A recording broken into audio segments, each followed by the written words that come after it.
Hey, everybody, it's Deluxe, it's Saturday, it's propaganda time, and that might change in the near future. I've got a pretty good lead on the job front, not going to jinx it, but things are moving forward, and as quickly as maybe even next week, I might have to have a new start time, but we'll just keep you posted on our social media stuff, Facebook and YouTube, community channel, blah, blah, blah. Shirazman up early and on the spot, yeah, Nim Chimpskey in the house. So this is my new baby. I built this just a few days ago, and I'm not going to lie, I played too much Magic. I have a confession to make. My name's Adrian. And I had a dream about this list, and it just stemmed from playing the best cards in an available color. And this is Boros, and there's so many ways to build Boros. Believe me, I know. But this is kind of a best of. So we have Tethmos. More on him later. 3 of those. Kiln Fiend can win turn 2. Tribe can win turn 2. Seeker can keep you alive just in case turn 2 doesn't happen. And what are we doing in the meantime? Well, we've got Gutshot Main, all 4, because, hey, we can pay for it.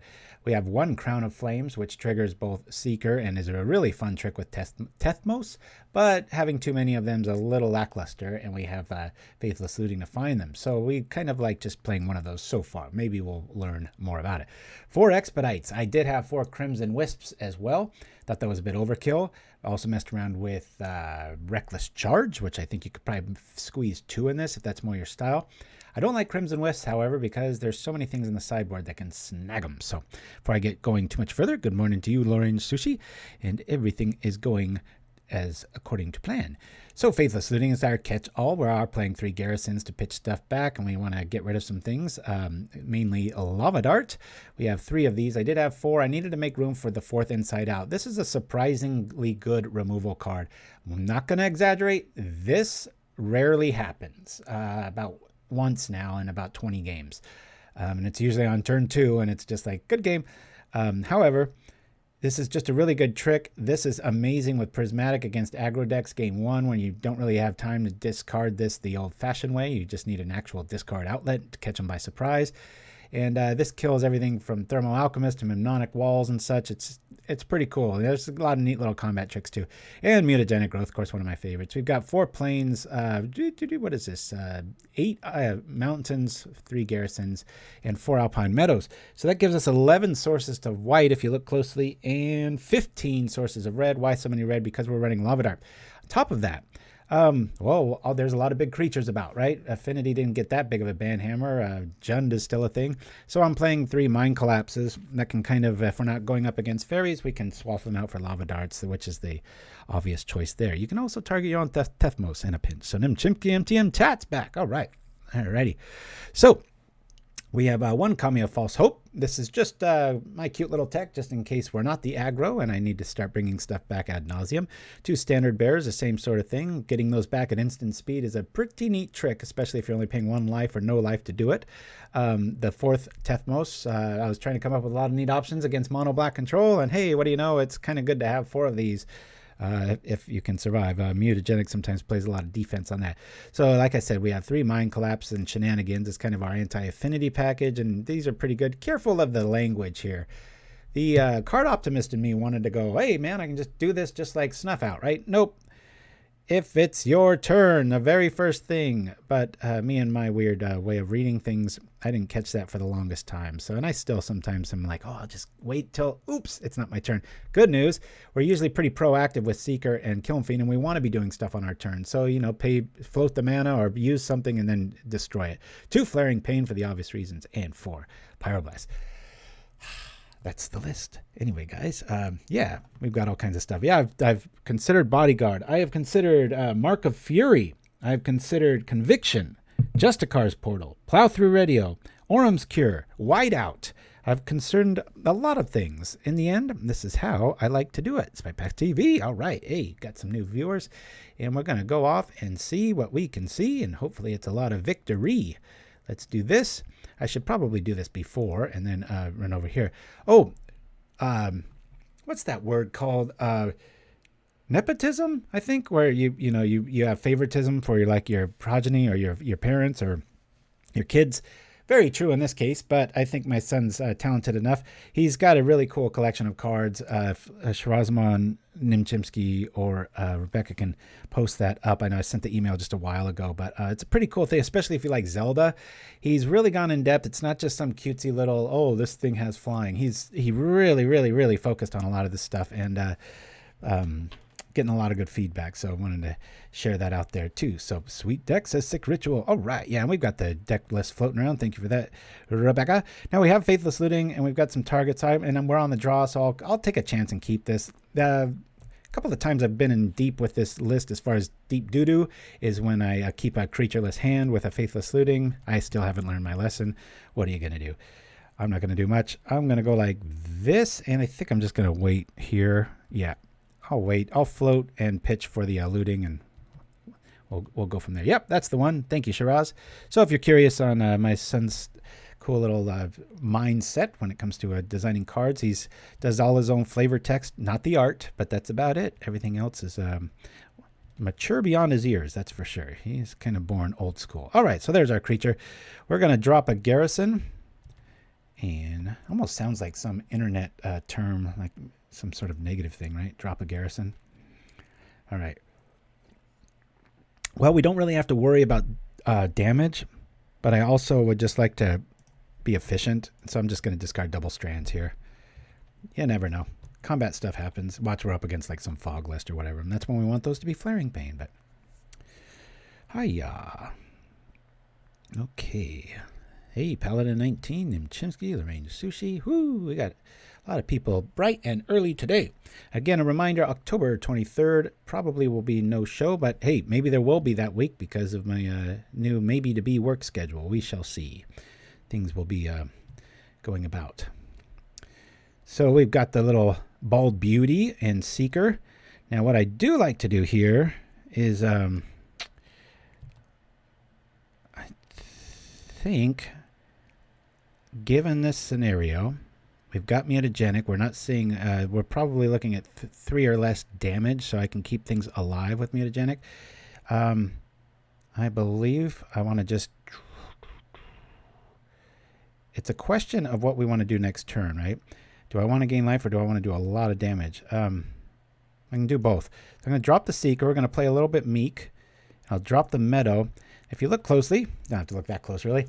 You see Kiln Fiend and Expedite and Mutagenic and Gut Shot. We've got a very nasty swing turn coming up here. A lot of times there's that tempo of the turn I like to talk about, where people feel like they've got a little reprieve from the governor, however you want to say it. They got time to think about things. Nope. It ain't going to happen, folks. Well, they could counter this. I do want to keep them alive. I probably should have just Prismatic there. You live in shadows. Why did you decide not to go with a Cascade Reanimator deck in the end? Oh, yeah, well, that one's getting close.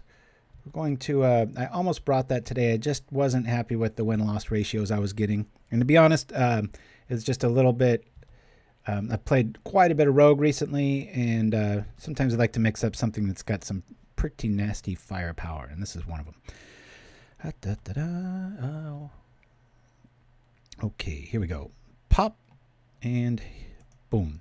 Okay, this will be fun. We're going to do this. Bring this out. If it lives, we're going to have some fun here.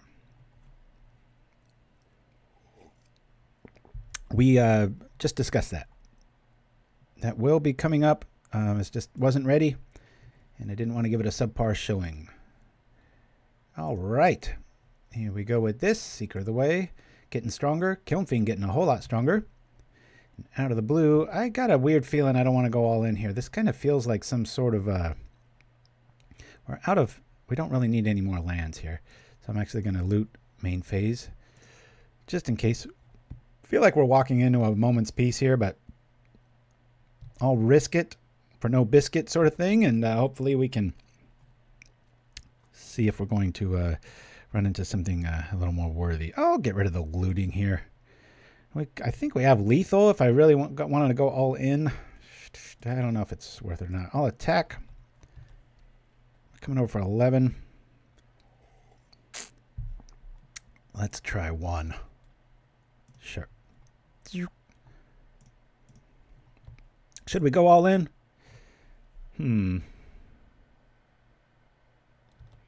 Should we? I think we're going to go for it. No, well, no, there's no, that's 15. Yeah, let's try it. Screw it. Wham. Let's see if he's got some sort of bounce trick or a fog. I'll be pretty crestfallen if it's a fog. Hey, all right. So just like that, our first attack phase, you win. This is Jund kind of weirdness. I don't know. It's not. So I'm going to just scribble down some quick notes here and go from there. So inside out, we can see if we run up against a walls list, a lot of variety of things, we can do some pretty cool stuff. Okay, so Prismatic was useless. And sometimes that is the case. I feel like there's some sort of shenanigans going on with targeting things, but I'm not quite sure what the target's going to be. We did see a Mole Drifter, so I'm going to bring in 2 Pyroblasts. Again, Pyroblast can target anything, which helped the Kiln Fiend in a pinch. You can always make it happen. Yeah, I'm going to try to find room for 2 of these. Get rid of maybe a gut shot and a dart, and we're going to go from there. We've still got some stuff to throw in the yard and be good to go. Mtmentat, you are correct. And hey, you must be really excited, Mtmentat, given your moniker with the new Dune trailer. That's looking very legit. I'm pretty skeptical of a lot of things. More on that later. Speaking of which, more on that later. I meant right now. 2 of the best shows I have seen are on Netflix right now. One is The Squid Game. I don't want to give anything away. It sounds really weird. And give it 1 episode, and I think you'll be bitten. And then the other one is Midnight Mass. Both kind of a little in the spooky realm. Little nothing they are. Mulligan this. Just delighted. Maybe 2 little things I would change in both of those shows combined. It's pretty remarkable. We'll keep this. We don't need 2 garrisons. We'll get rid of this. They're done. Kind of a similar hand to last time, except it's a little bit earlier. AZN2K2. All right. Yeah, Dune, long awaited. I know they butchered the first one. I tried to watch. I quote tried to watch that the other day. I was very bored sitting at home, and yeah, it's a hard watch. Bit of a slow roll here. Very tempted to stuff Lightning Bolt in this list. Be careful. We're going for maximum synergy. They probably have a very good removal package now with access to Hydroblast. But good news is we have some white sources that we don't really care too much about the latter. And, if Tethmos lives, and it really helps when we have Mutagenic to help him live, we can do cute things like this. So we're going to float the mana, drop the garrison multiple times here, bring this back, loot. And we got a cool little zoot suit. So we could actually, if we did have like Seeker or Kiln Fiend, you can pitch them in this scenario with this kind of a hand, because you can drop Priest. They try to kill it, you save it, and all of a sudden you've got 2 creatures on the next turn. Don't know how that works. Look closely. So we'll get rid of, let me do this, and hey, we've already got white. I'll get rid of the Alpine Meadow, even though it's some beautiful art. I got to go with what we can do. Super Bully. That's what I'm calling it, because it's got the bully colors, but it seems to sometimes be a little bit more flexible with the life gain package and stuff. It's it came to me in a dream. That's all I can say. That's my excuse, and I'm sticking to it. And had a wonderful talk with Pauper Tim, also known as the Orange Mitten, one of Pauper's founding fathers, and yeah, had a really nice, incisive conversation with him. That was pretty cool. Alrighty, I guess Tethmos is kind of a waste here. I guess he could draw out removal, but at this stage, I'm just gonna loot again. I drop him. I want him to matter. Hey, that's pretty cool. You know what? I could get rid of the tribe. Let's do that and rid of the looting. Now, next turn, outside of a Bazooka Bog, we'll drop Tethmos, EOT, Mutagenic Growth, and we'll have a tribe and company. That'd be pretty cool. Yeah, that's what I'm talking about. So yeah. So anyway, those are two just amazing things. Oh, and I got to catch a little fight of oh, all right. This really puts a damper on our style. That hurts. Played Magic. Thank you for the sub. I vastly appreciate that, my friend. We are hurting now. We've got 19 lands, but we do rely on garrisons a bit. Okay, well, we're kind of hurting now. So we're going to inside out, change of plans. We could always use the lava dart to do a little aha math. But anyway, got to hang out probably my very first time being on Twitch as not a content creator for more than 5 minutes. I was there for about 2 hours having a grand old time watching Little Fight and his D&D game on the whole card on Thursday nights, Pacific Standard Time nights. Very cool little get-together. It was very amusing. A lot of stuff I didn't know. Kind of walked in halfway through the campaign, but it's good to see my old buddy. All right, first things first, let's see what we're going to draw. We'll flip this thing's power and toughness, which will do a whole lot of nothing, but it will draw us a card. And looks like we're going to go to game 3 if I don't find good answers here. I've got Lava Dart. There's not much to do other than that, and I'd rather just keep it for fuel later. We'll get rid of it. I sure hope I top deck into, I don't know, Kiln Fiend maybe, end this thing quickly. He's got the Hydroblast mana back there, so yeah. But thanks again for that. Played Magic. All right. You know what? I'm going to lead off with Mountain because we have more of them. And we'll just kind of make them feel like, oh, you can't pick on our planes, because I'm sure the plane's not going to be long for this world. And we're going to need to get back. Mutagenics doesn't care what mana we've got. And we can target our Tethmos, maybe keep them alive. That's the optimal thing. We burn a lightning bolt. We keep Tethmos alive, and we get a Tireless Tribe. Kind of with haste out of it, right? I want to think of it that way. Hiya. So, oh, and we've got our old, hopefully Cooper the Red is going to be in the chat soon, because we've got our Pauper Derby. We've only played a few times here. One of the fan favorites. Try to keep it a couple months apart as we rotate through. I am only one guy behind the scenes. That's at the end of the day. Ha! All right.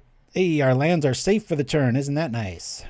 I think we got a whole lot of lightning bolts and stuff headed to our face pretty quickly. And we don't have much along the way of kill shots, but we'll do our best. Tireless Tribe's definitely the most lackluster now that we've gotten rid of Inside Out. However, we wouldn't be where we are with our land count there. Cooper the Red. Hey, all right. There's our spoiler for the race. If ignore what I just said if you haven't seen it before. Okay. Lightly clicking here. We're going to keep this alive for the price of 2 life. But the coolest thing ever is we get to return a creature at instant speed. Hiya! So what is that? That's a 2-for-1, ladies and gentlemen. I spend 1 card, we still have 2. Weird way of looking at it. Yeah, Ardent Elementalist Spike Pack TV is really turning on the heat, literally. Alrighty, here comes the guy nobody likes to see. And I thought about playing an all-Phyrexian sort of, what do you call, mana base here where we could run Apostle's Blessing. That still might be the call. Who's to say? Okay, Cleansing Wildfire showing up. I think we're going to go to a game 3 here, guys.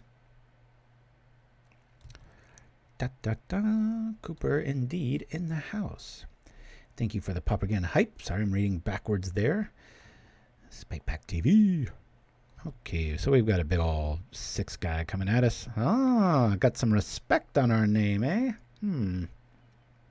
So even here, you know, if we were in a pinch for life, the boarding party coming at us, we can make it only hit for 3 with the Inside Out.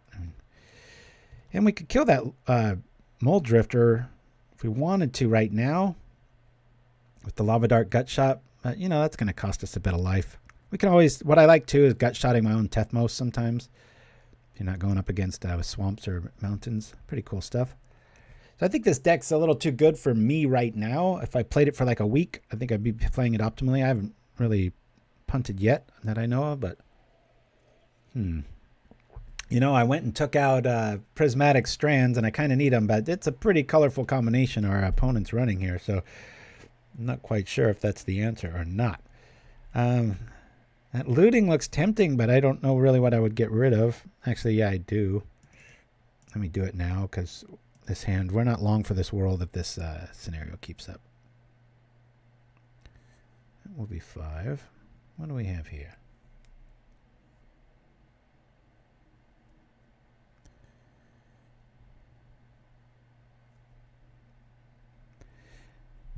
Yeah, we're going to be playing Cascade in the coming weeks probably. It's been a while. All right. Hey, man, it's better than killing a Kiln Fiend, right? And Tethmos gets around some nice counter magic too. So well, I could go on the offensive here, but I think we're just going to hold back. We can't really even survive a big attack. And our mana's tapped out. Let's be honest. We probably had this game had we been able to keep... there's no real targets here. Keep our mana about. That's 12 coming at us. I'm going to scoop this one, guys. We might be able to fight our way through this, but... That was a note to self. Land destruction when you're not ready for it. It's pretty mean stuff. Alrighty. So I think we kind of guessed right. Mind Collapse is going to feel a whole lot better than Lava Dart here. So we're going to bring in probably just 2. And again, we can target Tethmos if we want to kill him. Sometimes that's the winning play, or it has been in my recent experience. All right. I'll bring in that Hydro Blast. I think I'm going to get rid of Flaring Pain. I don't think they're running too much of that. I don't think 4 is the right answer, though. Shenanigans. I don't know. I mean, what do we really see? Bonder's Ornament? What's the vote? I don't know if Shenanigans is really worth it. I guess we can always pitch it, right? And, yeah, I'll bring in, I guess, maybe 1 Kami. There we go. Those big dinos can come at us pretty hard and fast, so we'll see what we can do about that. And let's hope our mana is of the Plentiful Persuasion. Yeah, I want to play first. Let's open this up. 1 and 2 with this again with Double Priest. What is going on here? I don't want this game to go like last game. I'm going to mulligan this just because we've got late game. This is a little unnatural. All right, this is much better. We'll keep this. I don't really want to get 2 for 1 with this. We don't really have much of a game. I'm going to get rid of the Garrison, actually. Done. And we'll drop the Meadow. Hope for the best. Got to keep in mind that Mind Collapse does not work with the Garrison, and we're up against Land Destruction, so I don't mind playing those a little bit later. For right now, Faithless Looting is going to go try to find something good to eat, so Tethmos has something he can target himself with to get the thing back. And here we go. All right, so we'll put out the Sacrificial Lamb and Tireless Tribe. I really like this card for a lot of red herring uses. Whole hunting term, meaning steering somebody the wrong way. I think now an early Tireless Tribe is a terrifying thing. You don't know what kind of list we're on, and so it's kind of hard to deal with. A lot of times people will overextend their efforts to get rid of something and go from there. Alrighty, Relic can be a bit of a pain. Try to fill up the yard to force him to trip something here quickly. Yeah, we can keep you-know-who alive here. Let me loot. I might actually get rid of Mind Collapse here. Okay, that's what I wanted.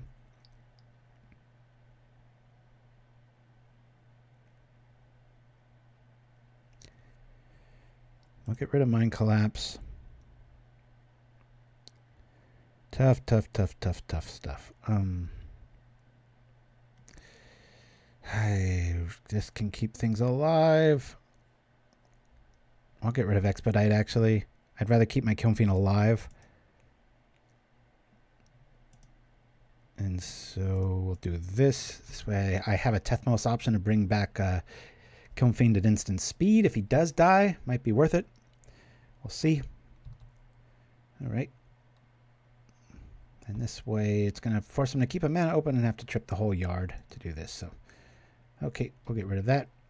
Down comes Kiln Fiend, and we shall attack. Hiya! This is true, Nim Chimpskey. That's why I pitched it later on, since we do have plentiful mountains. Be okay, especially once Tethmos is out. We've got 1 or 2 mana to get stuff out of our yard. But that relic combo is pretty mean against us. That was a blistering first game, that's for sure. Just, I think our opponent was just kind of like, and then I'm going to, oops, I'm dead. Click nice and slow here. Ooh, wide open. Wide open board. Interesting. No swamp to be heard. Oh, somebody's got a Hydroblast, and they had it in hand. They must have.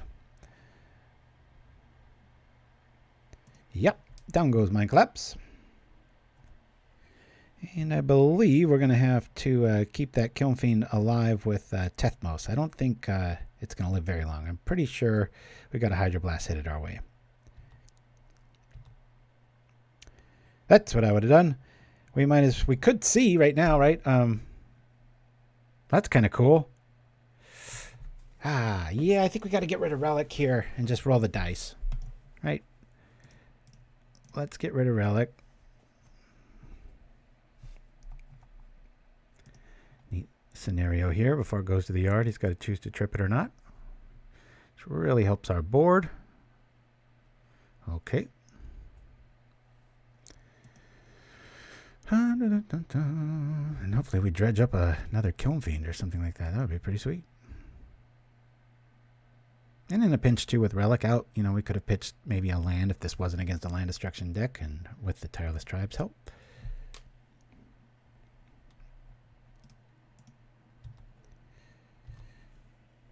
And to eat removal or not to eat. That's 9. That's 10 damage. If I just smash in with you know who, I'm not going to. I'm just going to let it go. We've seen Galvanic Blast. We've seen Lightning Bolt. Mutagenic solves both of those problems, and we're at a nice, healthy life total. So, and our mana situation is probably going to make it a little bit hard and also dangerous if you want to go all in with like the Moldova Acid Moss sort of line. Will definitely hinder us, but it kind of time walks them, and then we have an active Kiln Fiend on the board.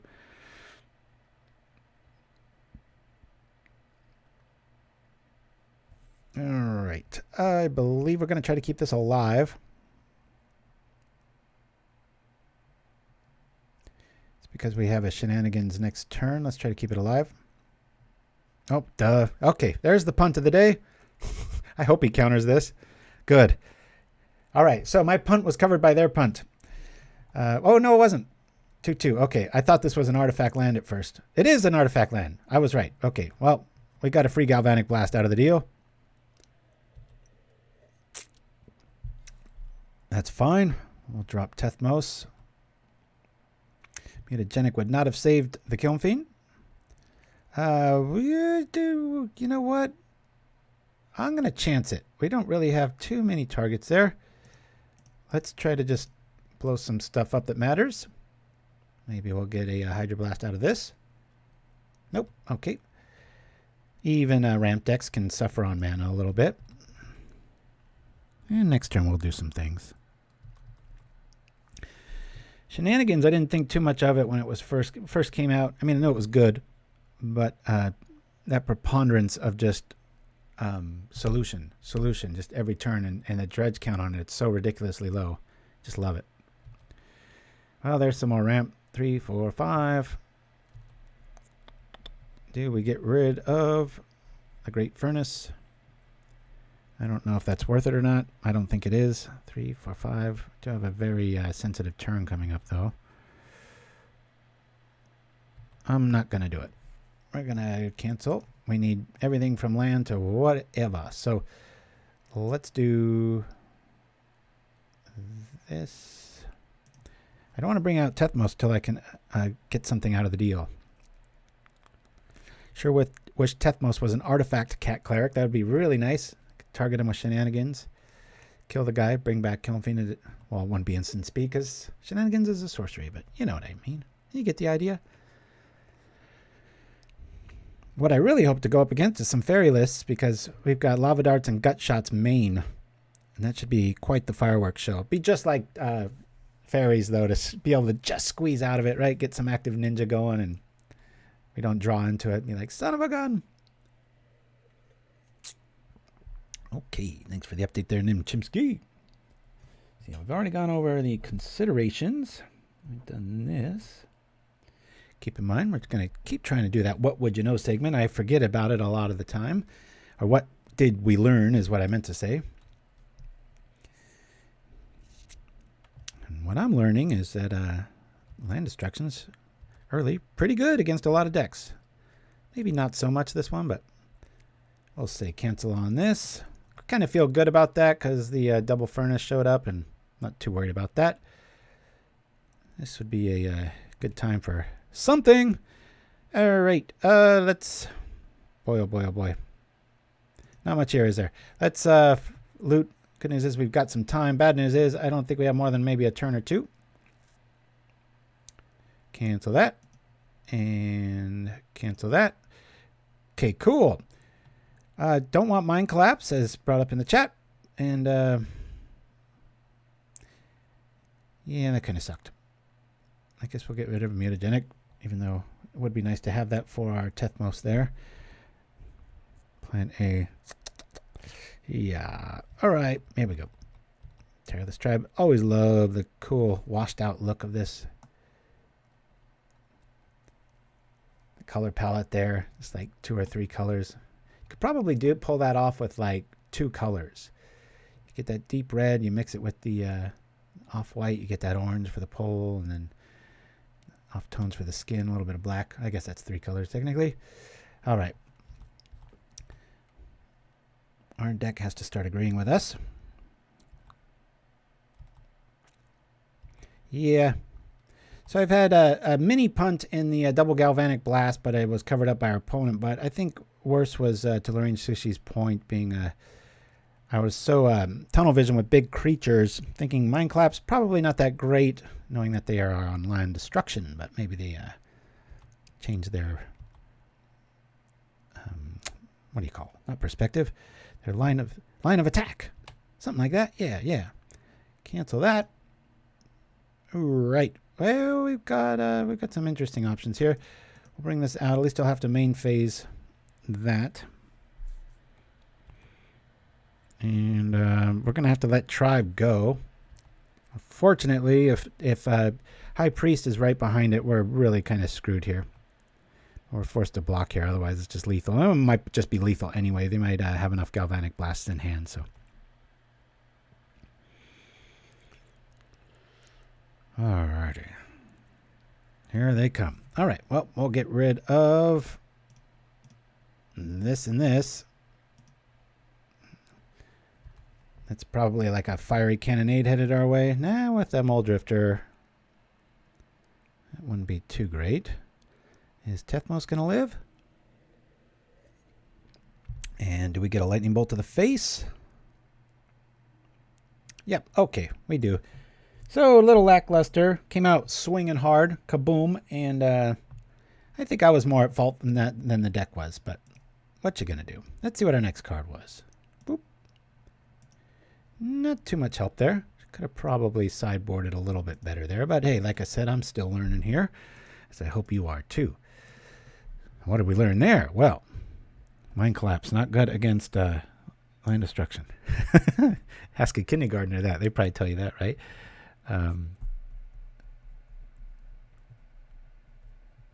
Okay.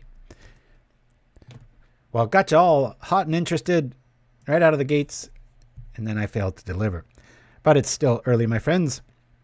So yeah, this is really enjoying this. Crown of Flames has been so tempting to run 2 of these because both Seeker and Tethmos are triggered by it. Not Kiln Fiend, obviously, but it can be pretty sweet. I wish there was a that's why Mark of Fury, if you want to bring that up in the chat, Shiraz, or any of my co-hosts there.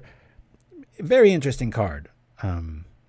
Always wanted to build around a Mark of Fury style list, but yeah, enchanted creature has haste, and at the beginning of your end step, you return it to their hand.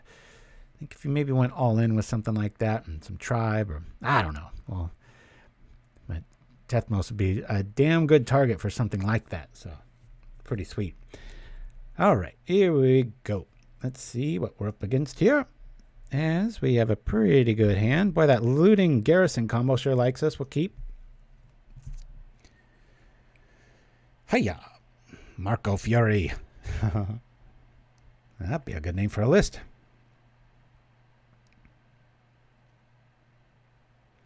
Here we go.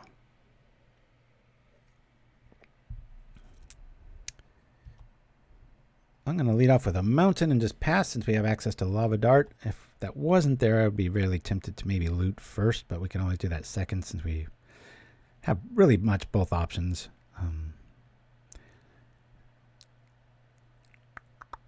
Kiln Fiend being our only red creature, as we see red. Seeing red across from us. What do we have here?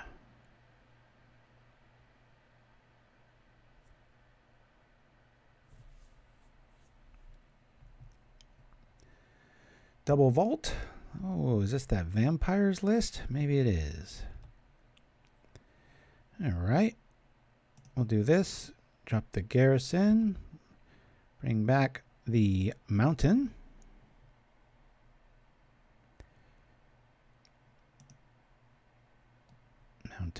And we will loot. Getting rid of a pretty easy prismatic and a lava dart. We'll rock like that. And now, thanks to Tethmos, we can kind of play Kiln Fiend a little recklessly. If they've got removal, cool. We'll just bring them back at the end of the turn. And it's likely to happen because we're up against some sort of Rakdos creation here. Obviously, an Expedite would be pretty sweet top deck here. Nope, it isn't. Regardless, we'll do this. Drop the Fiend. And rock like that.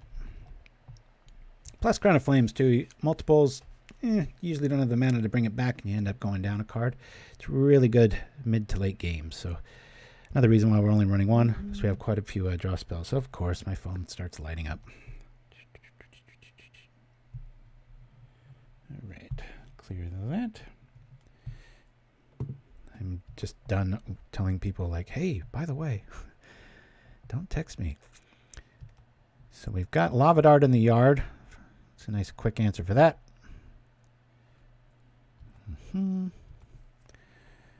Yeah. Well, we can do this a few different ways here.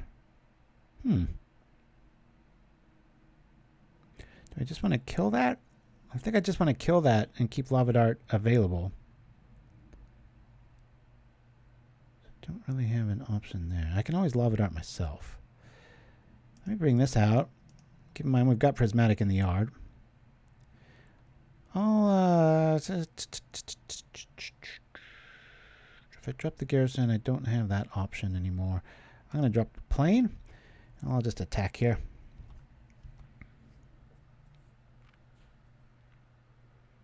I'm not too worried about the matron.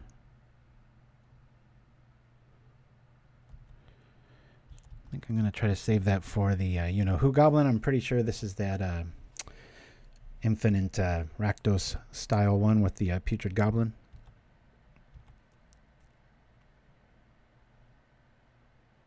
Mogwarts. Yeah, no surprise there. That's such a deadly dispute. So good. So good it made me play Costly Plunder and Village Rites, right? Okay, well, we've got a nice target for our Lava Dart, which we will do shortly.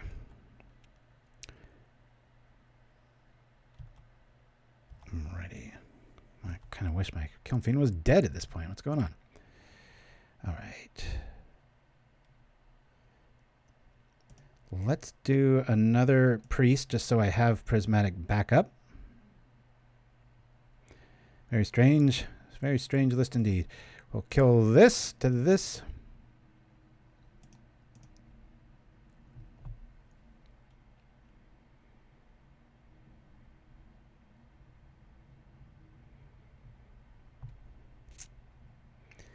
Killing a bit of the combo. Okay. And what do we have here? Let's attack. Gonna use that looting in the yard next turn. No mana available. Alright, well that'll die. I gotta live. That's fine. We'll keep things interesting. Note to self, try to keep this plain for that looting in the yard. Got Prismatic backup.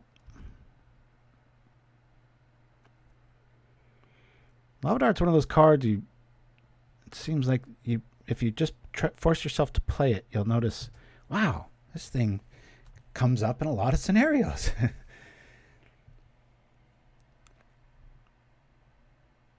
Whether it's combat tricks, stuff that normally would end the game and get stuff stuck in the way, etc. So even here, if our opponent had like a lot of mana available, you might want to let the Kiln Fiend die because you can just Mutagenic Growth anyway as a surprise value card. Matron showing up. And they're going to go get another Matron. Interesting. Okay, they must already have it. I wish that was a 0/1. I could flip it and kill it.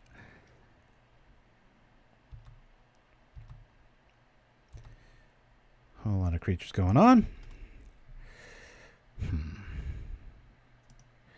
do this to this to this, and we're going to loot. So I can pitch this meadow. It'll make Kiln Fiend big and scary. And we can get rid of these things here. Kind of wish these were more critter-based, but whatever. Alrighty. Boy, I am feeling naked here. We'll attack. Really tempted to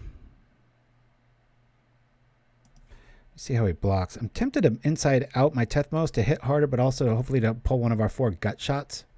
But that would only do good pre-combat, so we'll just let this go. I think it's better to probably have the threat out. No? Yeah, let's just wait.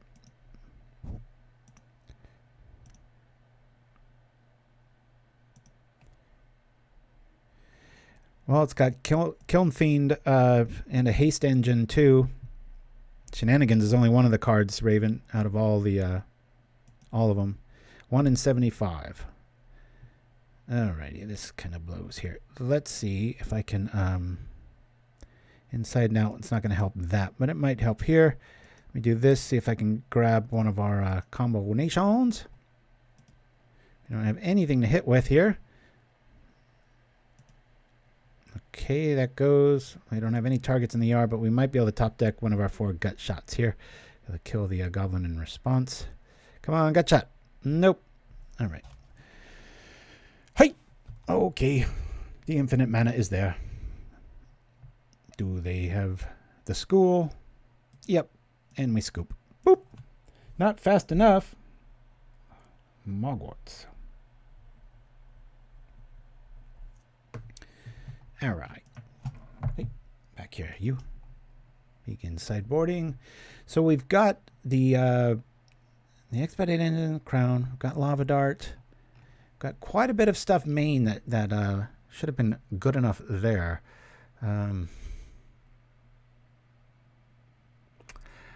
What is the engine in Mogwarts? How does it actually kill you? I can't quite remember. It's just been too many. Is it creature or is it a spell that kills you? Anyone? Anyone? I kind of want to keep our Tireless Tribe just so I can throw darts in the yard, but I'm just curious if Prismatic's going to do much of anything. If it can buy me a turn, that's fine. The Invoker, that's right. The Invoker and the Lizard. You know, both of which cost 1, and we've got multiple answers for that in our Gut Shot and Lava Dart and company. Don't have to worry about this. Don't have to worry about this. Don't think here. Pyromantics is your favorite. I could probably do with another Prismatic just to maybe buy a turn.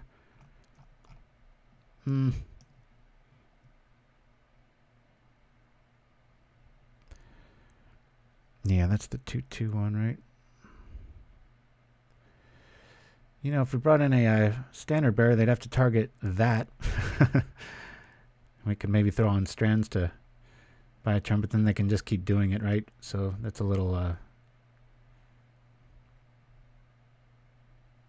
Honestly, I think I'm just going to keep it as is, and we're just going to see if we can do a little, maybe draw better. Try to be quicker. Try to not draw a double Tethmos. I think 3 out of 4 games now. A little crazy. All right, our mana's fighting us here. We got a nice creature base. We don't want that. We'll mulligan this. Okay, this is when I implode visually. All right, so we have this. This is just like so unimpressive at this stage with the active tribe. This is late game. This is late game, but we're getting to that point where we have to keep. So we really need to keep all we can. I don't need this anytime soon. I might need this to try and win something with. We've got meadow. I'll get rid of the plane here just because we have so many lava darts and such. But yeah, our deck's not doing us any favors right now.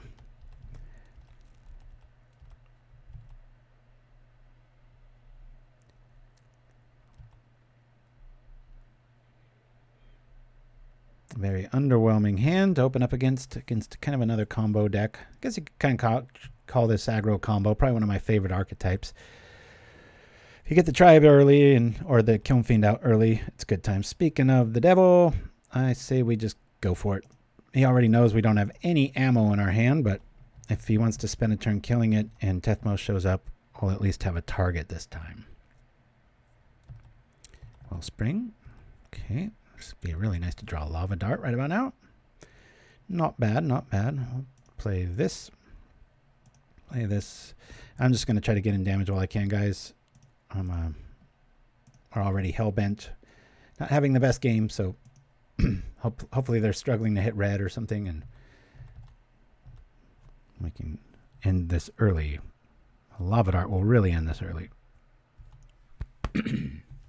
Excuse me. Yeah, Mog Raider's so flexible with any sort of line of attack. That's a pretty good name, Mogwarts. I like that. I haven't heard that yet.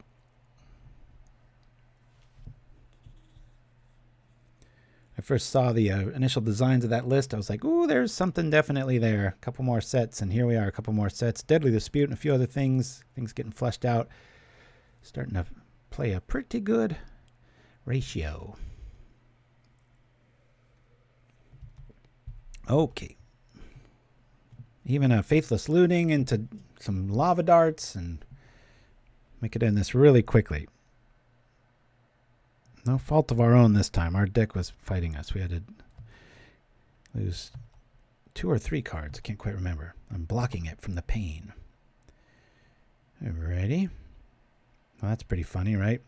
I'm just going to do this now to just trip Kiln Fiend. Throw it on this dude. We'll draw a card. Maybe we can draw something relevant. Careful not to use Kiln Fiend there. Hey, look at this. I think we got the win here. Pull this here. Boop. 7, 10, 11. Probably best to keep that back. That's 8, 9, 10, 11, 12. Oh, we could get him to 1. Let's do it. Pop.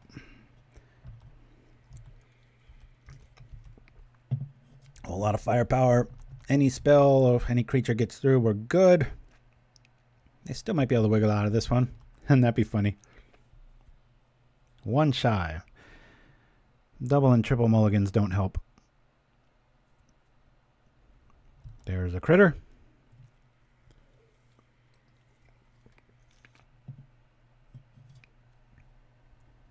Funny. A card that was almost unplayable, and now it's great. Double Putrid. Now, can I just get another lava dart or a gut shot? There are 6 cards left. If you count Faithless Looting, it's 1 in every 5 cards that will kill him right now. There's Faithless Looting.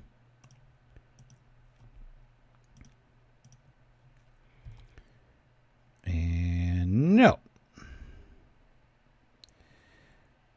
Get rid of this and this. Yo. I guess it doesn't really pay to attack, does it? I mean, we're just naked here. He's got the combo. He's got the combo. Killing both our guys isn't really going to accomplish much. Ah.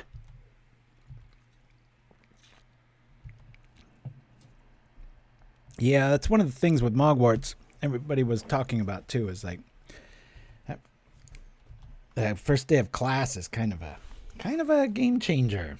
Like, gotta watch out a lot of things here. Strange they kept black up. Ooh, so now any basic land?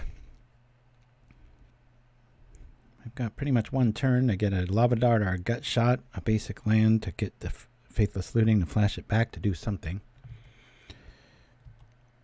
Yeah, Mogwarts, that's a pretty cool name. I don't know if that's official or if it was just in the chat here. This is, come on. Hiya, not something I really wanted to see. I'm gonna pull it here, drop here.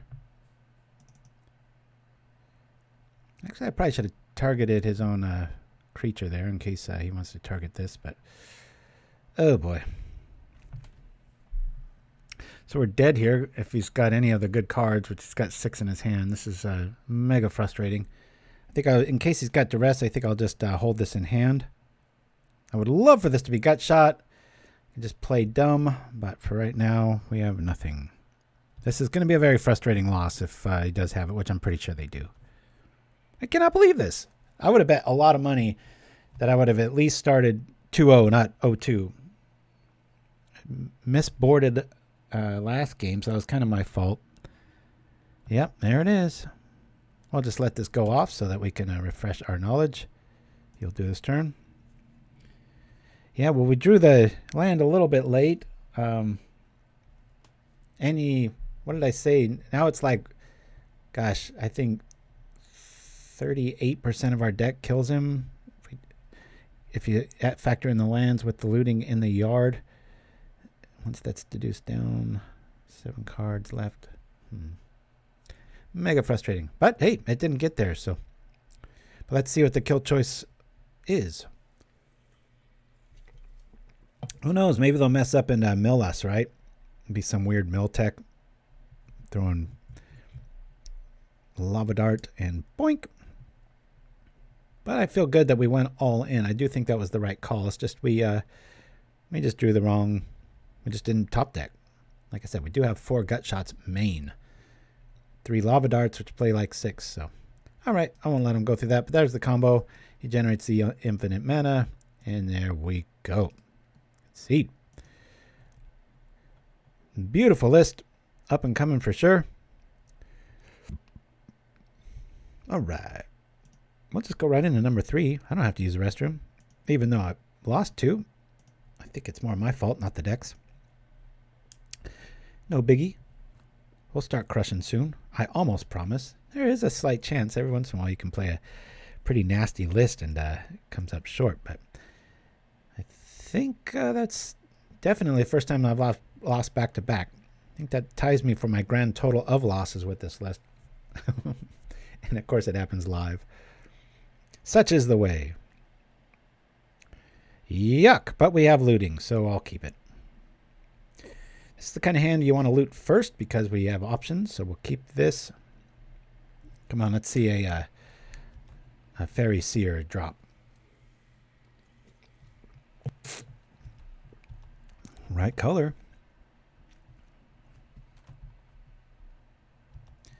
And away we go. Yuck. We will loot here. All right. Well, we don't really need many more mountains, do we? But I like, we'll get rid of this and a... I'll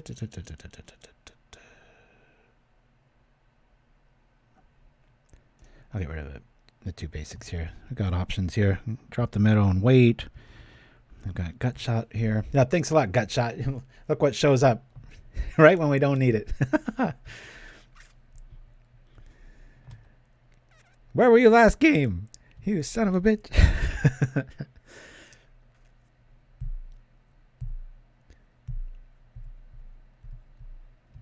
There's that.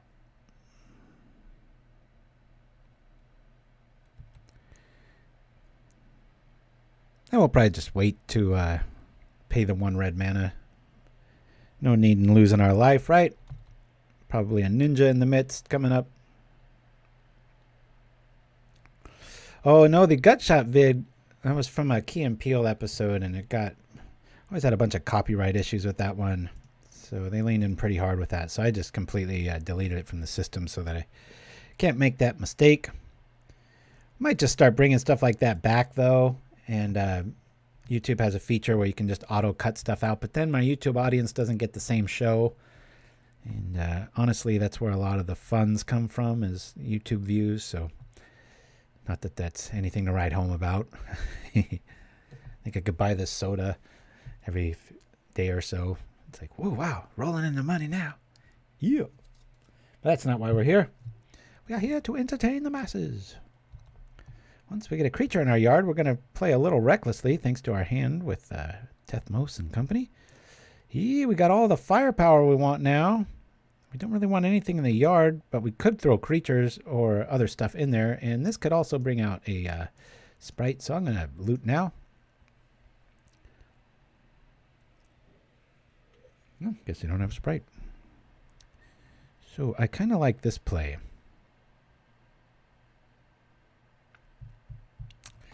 Oh, an embarrassment of riches. I feel like a fool if I'm going to discard this and maybe a muted, no, Expedite, because we can bring him back at instant speed via the priest next turn. Priest gets countered, I'll feel like a fool. There's quite a few ways to feel like a fool. Big UFC fight on tonight. One of my very favorite fighters, Brian Ortega, is going for the championship. Local guy right down the way here. I think he's the underdog. I wouldn't want to bet against him. But that Volkanovski's been getting ducked quite a bit. Not getting much respect. He's definitely a little dynamo in there. So the leaps and bounds Ortega's made as a fighter, though, has just been remarkable. So.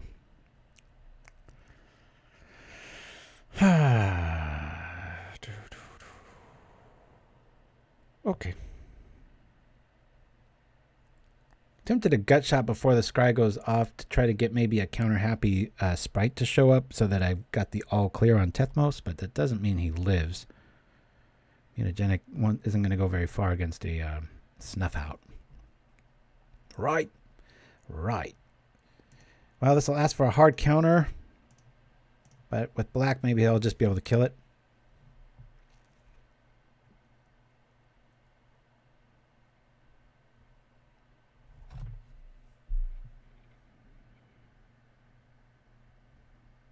It hasn't been tough yet, but I'm not going to tempt fate because the way my day's going right now will O2 this one as well. But, I mean, they rely so heavily on 1/1s and... Well, so did the last deck, and we didn't get there. Vendetta. Lose life equal to its toughness. Maybe we should make that toughness a little greater. Let's try this. Just so we can get back Kiln Fiend.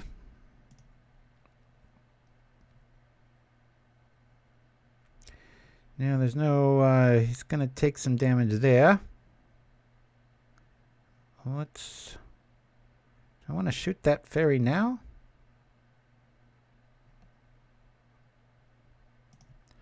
I'm going to shoot the fairy.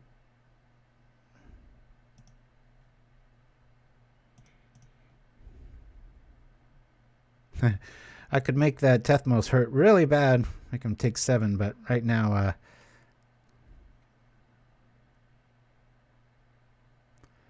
destroy target number of the creature. Toughness, so he's going to take 5. Could be 7, but that's kind of silly. Down we go. Yeah, I had a Vendetta list. I think get a top 8 in the challenge, my black kill everything style list. At the time, though, it was a pretty good call. I forget what the metagame was then. But yeah, like 2 weeks later, it was out of favor. Be a good name for a card. Out of favor. Angler showing up. Probably going to go find some counter magic. Open up the game log here. Preordain, Scries 2, one on top, one on the bottom. That seems to be 99% of the time what they do.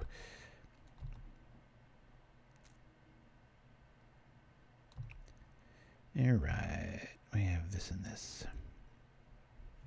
I like that a lot.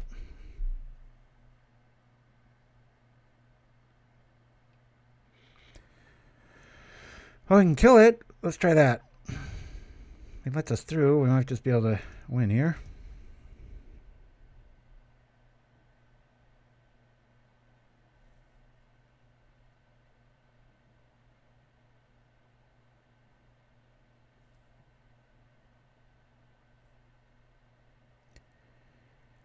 Yeah, let's see. We could call strands. Say black. And even if that gets counter, we can at least trade the counter spell here. Okay. Well, we can at least kill an angler, but not feeling like the greatest play at the moment, meaning that we go down on life and we exchange here. He'll do this turn. So we lose 2 cards to their 2 cards. Prismatic, kind of a half card. A little bit down there, but it's nice to have that in the yard.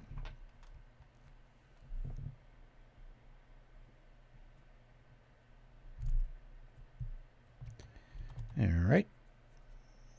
Even on the cards, both got 44 left. Bolas showing up. Let's see what he's going to game log. Been quite a few weeks, maybe even a month or plus, that we've been avoiding swamps for a reason. October is right around the corner. This time next week, we only have I think 3 shows in October. I'm not sure, but I'm going to really be leaning into my black draw everything decks. So no cards show up. That's good times.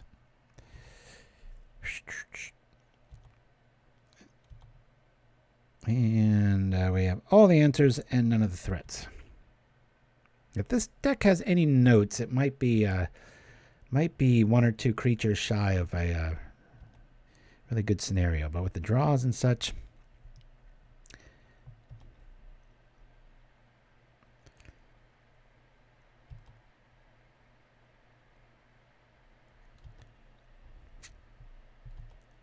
expected to see a ninja there. All right. There goes that. Scryin. We will Lavadar the OT. And if a sprite shows up, then we'll just gut shot that.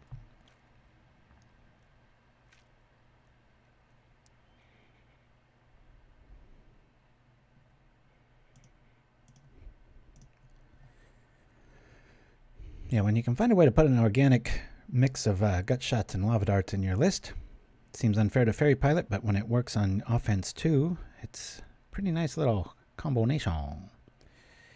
Not gonna lie, we could use an extra mana.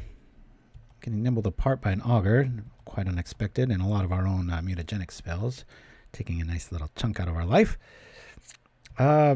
Outside of, I think, the very first turn, I don't know where our Seeker of the Ways are hiding. We run all 4 of them. We've drawn a lot of cards.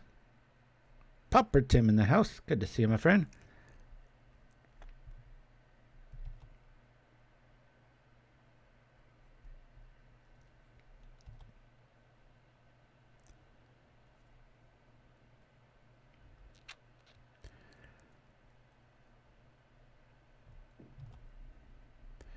We're in angler country again. He's got plenty of ammo there. What do we have here? A ninja.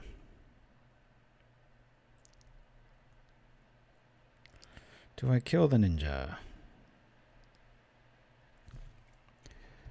I believe I'm going to kill it.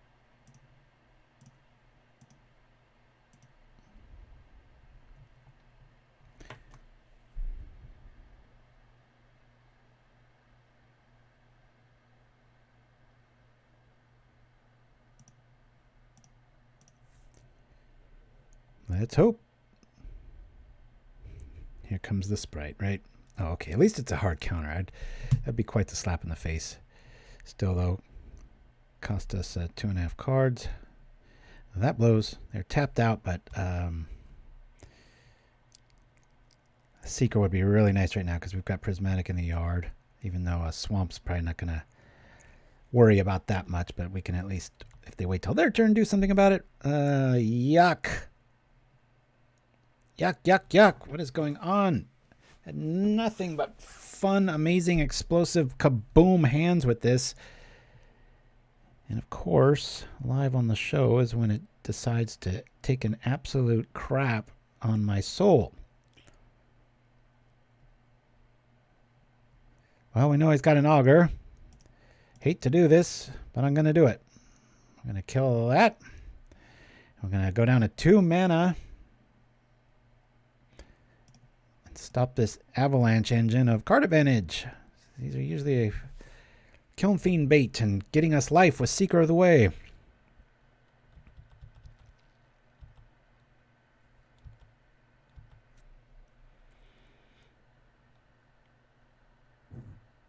Oftentimes when I play a Ninjas-based deck, people just kind of let things through. I can't stand that engine getting stronger and stronger as the game goes on. Come on, show nothing, show nothing, show nothing. That's right. Yeah, I'm getting mad now. I'm going to take a coffee break, come back and smash. Rewind the tape. Change 1 card, say it's a different deck.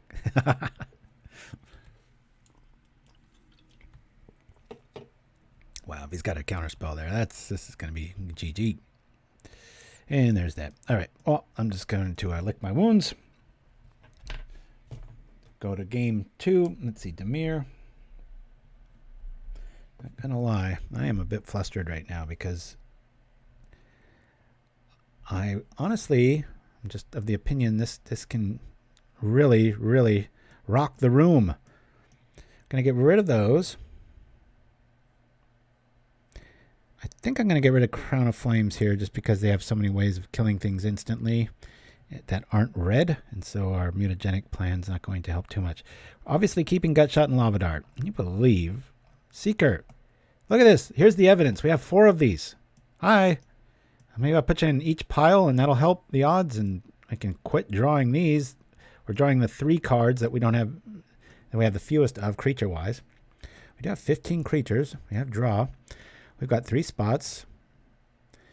And obviously, we're probably going to bring in the Pyroblast here. What to lose for that last one? Yeah, we'll probably get rid of an Inside Out for another Pyroblast there.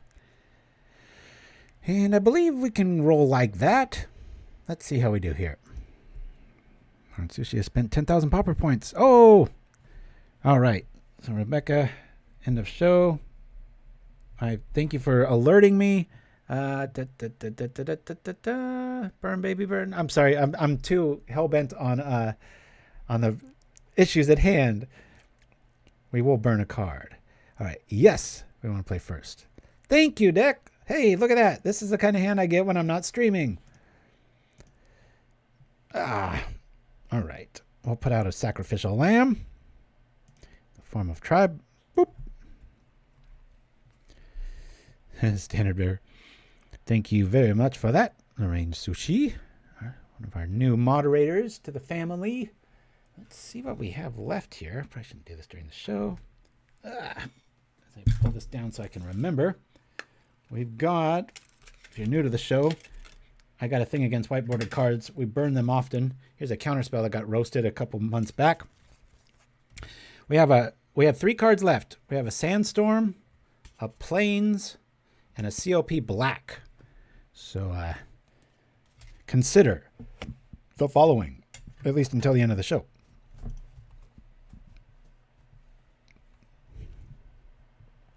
All right. Standard Bear could have been a pretty good call, especially with like snuff out sort of things going down. All right, let's... that turns into a ninja. Not going to be able to block it. We'll buy some time. We have 2 Seekers Let me do this.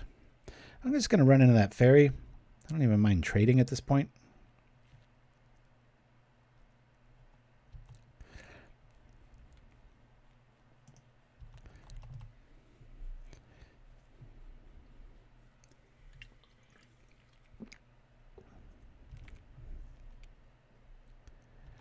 Alrighty. Save for some fireworks.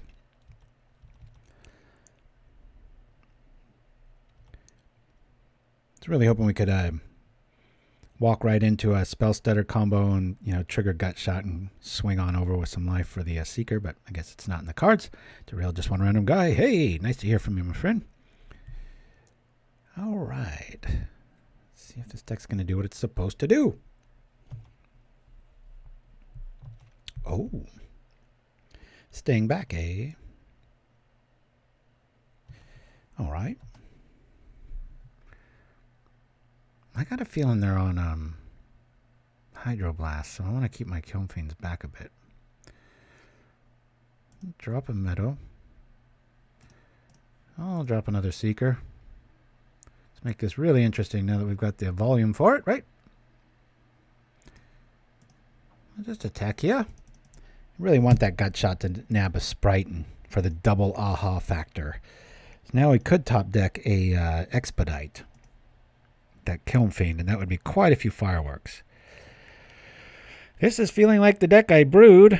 Not the last few turns. I don't know what's... sorry to sound a little despondent, but I was extremely fired up to show you guys this list. My co-host will concur. I've run into this slump of strange top decks and bad luck. More on that story as it develops. Okay. That's gone from the earth.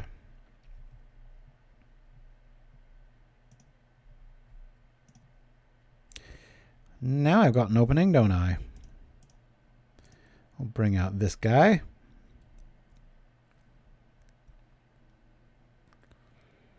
And I'm tired of waiting around. I'll just use this now.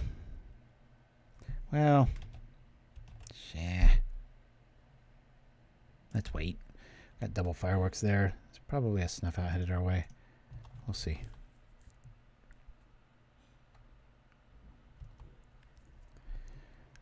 Pop. We've got double that.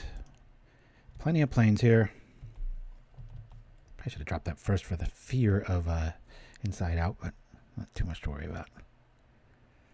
2, 3, 4, 5, 6.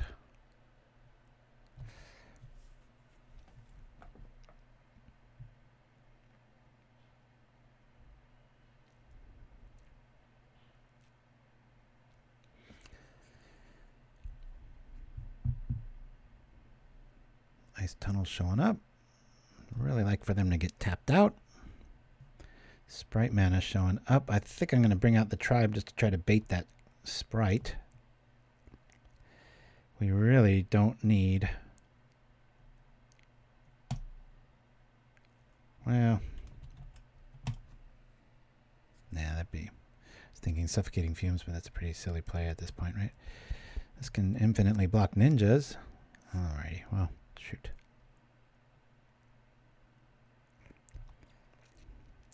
Just going to swing here.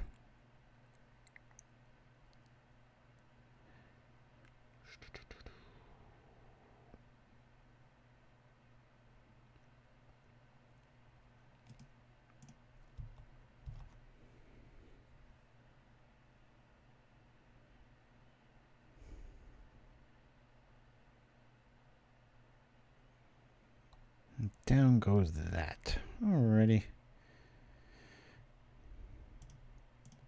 Well, let's kill a target here and at least get some extra value out of the Seeker. Keep our plane a mystery. Gain some life. Cast down, taking down our Kiln Fiend. Hey, Tethmos, I know you've been flooding us every game. It'd be nice of you to show up now since we've got both of our good targets, and Seeker finally decided to show up. And I be honest, I thought about throwing in Festival Crasher in this list because it does cost 2 and it is the newer card, but we did play that last week. Pretty lackluster odds, which is kind of what's happening today. Okay, Augur showing up. Revealing what? Lie to us, you Augur.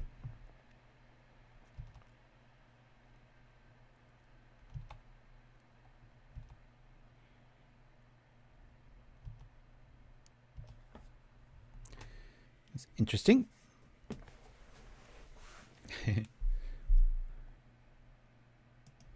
Yeah, why not? Attack! Well, at least put that inside out fear of them in there, right? Blocks the Seeker, we'll be able to do something about it. And we still get to draw a card. That could be something, right? Boop, boop, boop. Let's do this to this. Now, the question becomes interesting. If you do have another cast down or a snuff out, the 9 life left, do you let it resolve? Is he going to discard something? What's going on? Draw a card. Ooh, I like that. Let me discard this. I'm gonna go for it. I'll discard Tethmos. Let's see if we get there.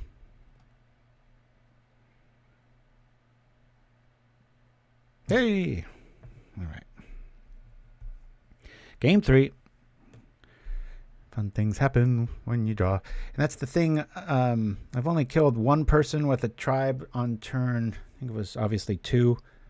Some perfect scenario. It does happen, but it's normally the time if tribe does get in there, and I'm glad it did because it shows it's kind of relevant. It's not all a red herring. It's quite a bit of card for what it does. So yeah, I did have Crimson Wisp and Expedite, but good old Faithless Looting kind of took the cake on that side of things. So the way this day's working out, I'm going to really get kind of superstitious on some of my stuff here because it seemed to help. And who knows? I hear a lot of people bitch about the algorithms of Magic, or Magic Online, I should say. My son and I went to a tournament last night. It was too slow to fire, so I came back home and watched the cool show on Netflix, Midnight Mass, and finished that up. Stayed up way too late. And but he ended up winning and going in the prize pool, so that was pretty sweet. We've got Expedite, we've got Tethmos. We don't have anything in the yard for it. Something tells me to keep this hand. Up against the counter deck, they'll counter our stuff. We'll drop Tethmos in theory. Gut shot it if we have to, and run for the hills, as Expedite would suggest. There we go. Drop the meadow. Our mana's right. We've got Gut Shot and Lava Dart against a fairy build. That feels pretty good. Never really noticed Alpine Meadow much. Not played all that often. It's a pretty neat little quote, too. All right. There we go. And we'll just do this.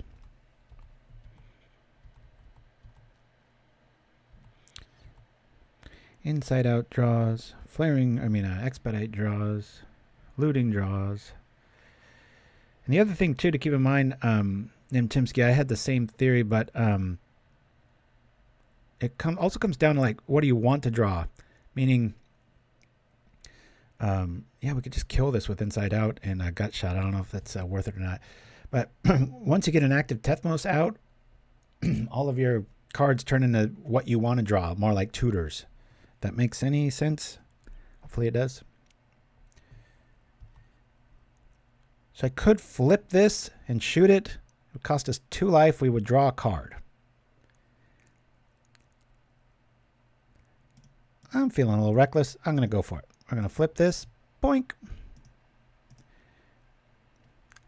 Just to try to keep tempo on our side. Yeah, we'll shoot it.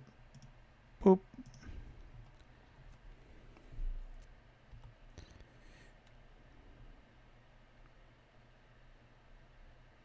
Make them a little nervous, right? Anything to draw more cards. All right. Well, we're pretty far behind the line on that one, so we'll bring back the mountain and stare at Tethmos, which you would think we have 8 of in this list, not 3. He seems to like our opening hand, which I wish he would stay where he's supposed to, which is around turn 5 and up with 3 in the deck, but that hasn't been the way today. I'm sure if I turned off the go live button, that would change. Well, I'm going to try to do it now, just to stop this from happening.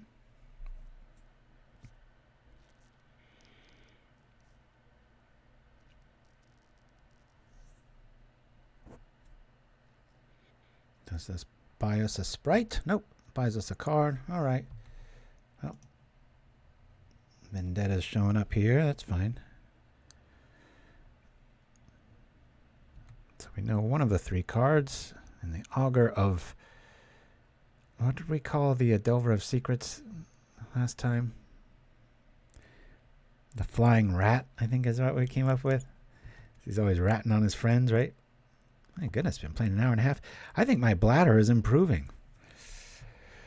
Let's we could Tethmos that. That would be pretty funny, huh?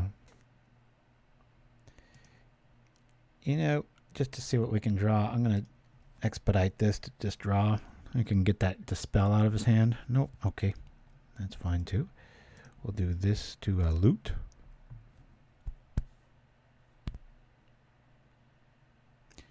Draw 3 cards there, eh? That ain't too bad. Okay, well that's gonna die, that's gonna die. And I don't really need any more mountains. I can sack 2 of them here. It would be nice to have a freebie access though. So we'll get rid of this and this. I'll play this. Vendetta is an instant, so he might not be long for the world. And hopefully it's not followed up with a, what do you call? Bazooka Bog? Bazooka? Could make him take 5 if he wants to do that Vendetta now, but maybe not. Okay, so Tribe might, now that it's got his respect and it hit him for 9 last game, it might be worthy of a counter. Of course, with the Lava Dart and Yard, it's anyone's game. Okay, we don't really care about this. It's because we've got Tethmos on our side.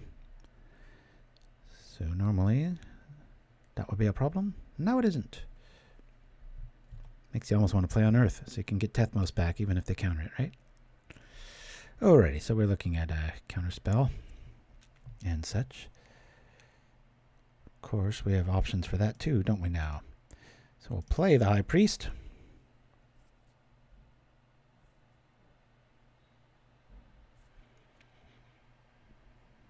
Playing Fearless thanks to Pyroblast. Mutagenic. Cool. Should we do this? Since he's already hit, we don't really have to worry about Pyroblast doing much of anything. Lava Dart will trigger, so we'll Mutagenic, so the Dispel's kind of useless. Yeah, let's do this because we've already seen an Edict.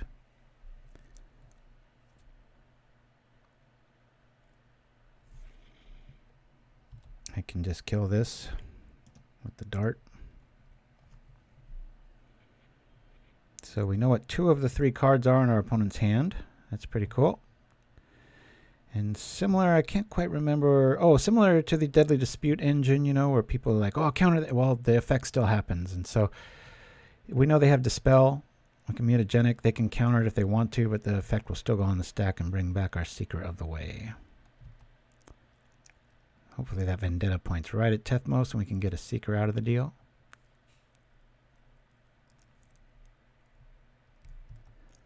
Still no 2 of the 3 cards. Okay, still no 2 of the 2 cards.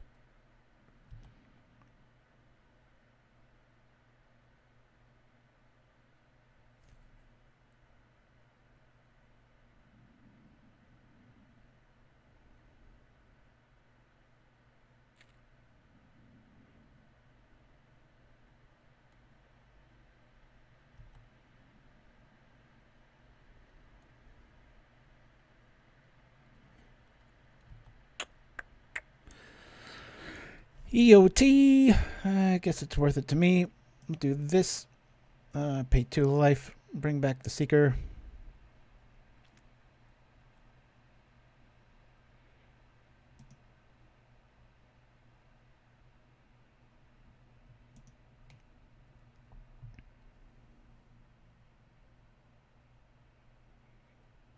Gotta worry about that Vendetta, darn it. And down he comes, right? Okay. We'll still be able to get that back. We're just going to have to wait till next turn. There's no way to really... Fortunately, we'll probably end up Lava Darting that, but our mana's going to be hurting a little bit. Thank you, Mountain, just in time. As we go from here, and we... let's do this.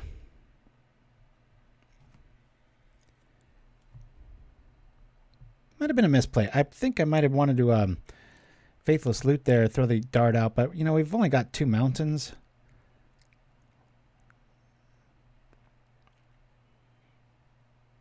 I think I'm just gonna not attack here. All he's got is a Dispel. We can loot next turn. I can end of turn Pyroblast and Lava Dart our own dude. I can Pyroblast Tethmos at this stage. It might be the better play.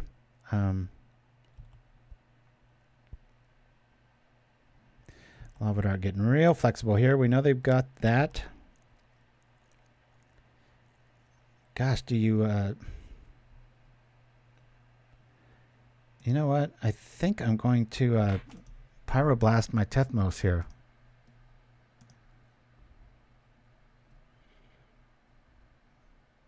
We know he's got Dispel. If he wants to waste it here, that's fine. We've still got Lava Dart in the yard. Okay. Destroy target permanent if it's blue. Well, he's not.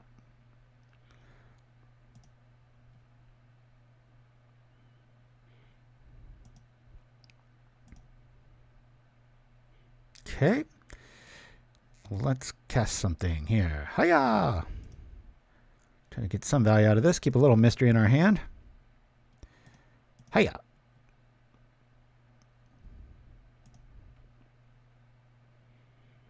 Cool. I'll get rid of, oh, I could get rid of that and that, huh? Bring back Seeker. That'd be pretty sweet. Check this pull out, right? We're going to get rid of both of our creatures. So we can... Is that the right call? Hold on a minute here. I'm going to get rid of these 2. And I'm going to attack. God, we haven't really hurt him that bad at all. This is a long game. Down 2 minutes as well.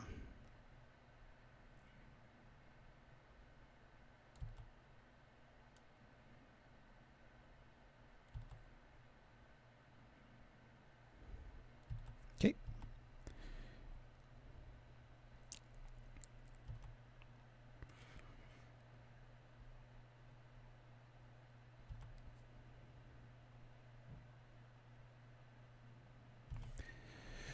Oh, let's see. We've got a Dispel in their hand.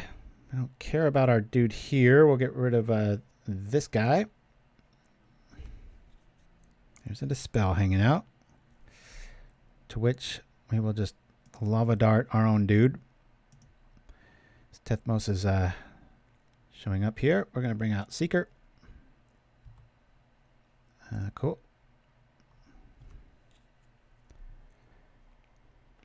What did we learn? Maybe I've got one too many garrisons in here. Faithless Looting is nice, but mountains are nicer, especially with so many pitch effects. I think I might want to go to 2.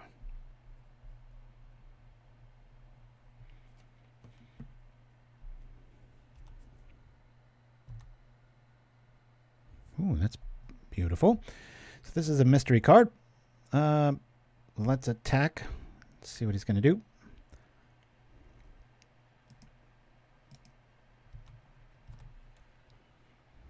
Big blow. bluff here, hoping he thinks we've got all kinds of good spells and shenanigans.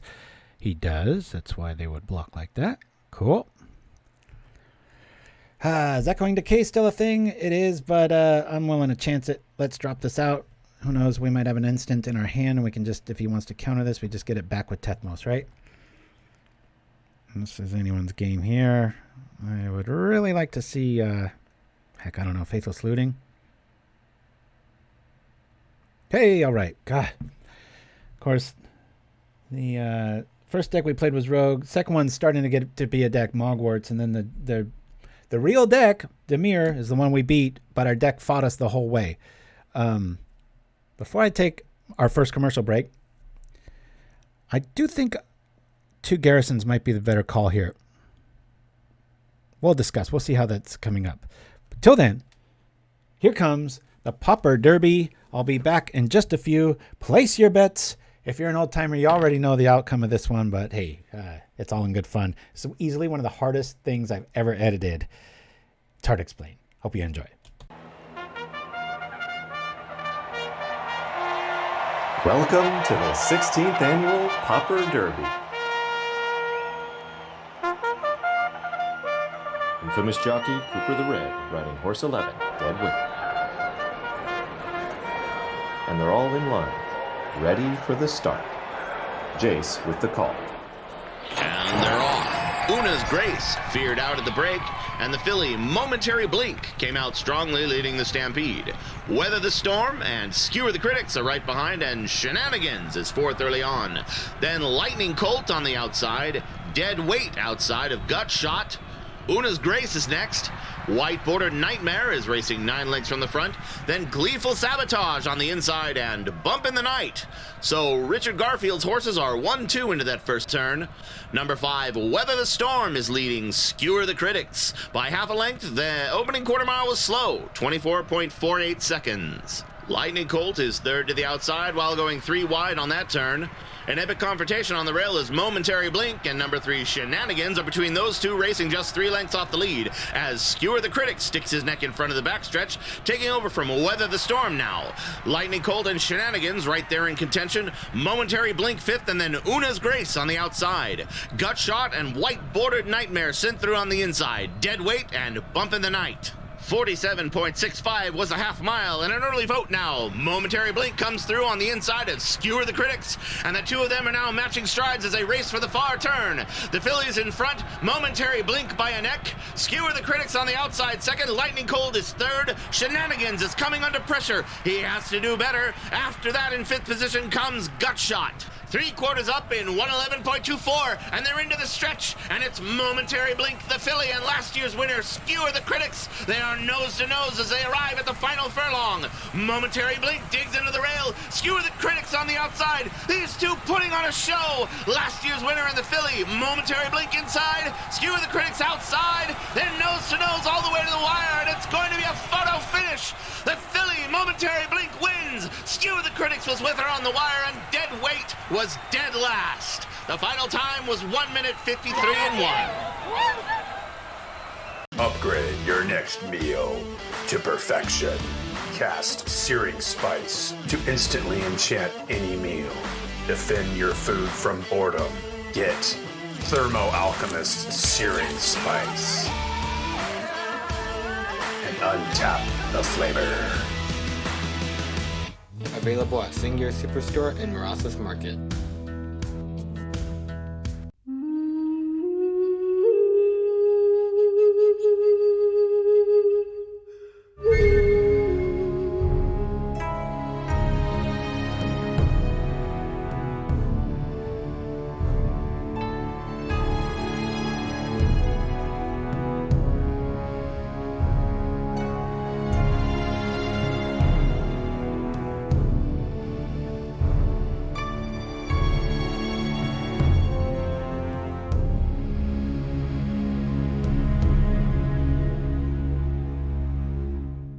And we're back.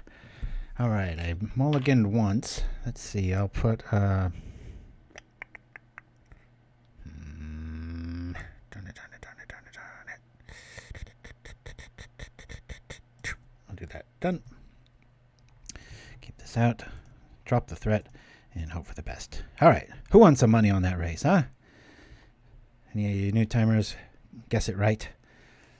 Ooh, that's a scary proposition, except that we mulligan. Seeing a tribe turn 1. Not too scary when your opponent mulligans.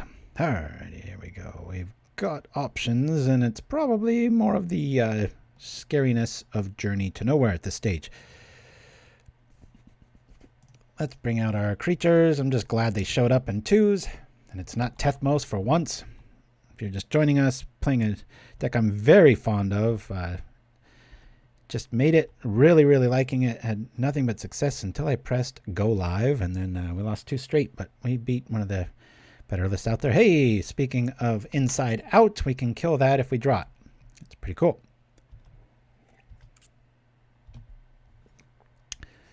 All right, well, let's see. Let's loot here.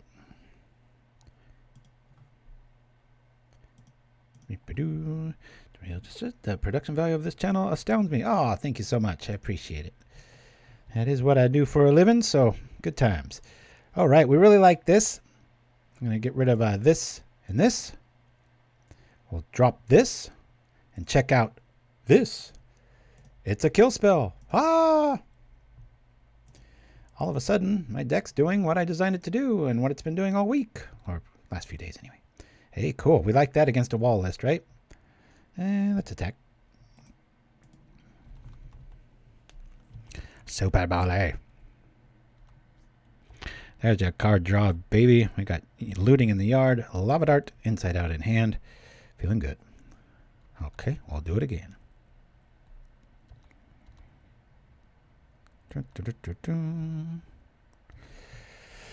Even the man is good this time. Let's do this again. Hopefully we draw something good. Get out of here, you familiars list. One of the best decks in Pauper, especially if Tron goes away. They might have the instant here.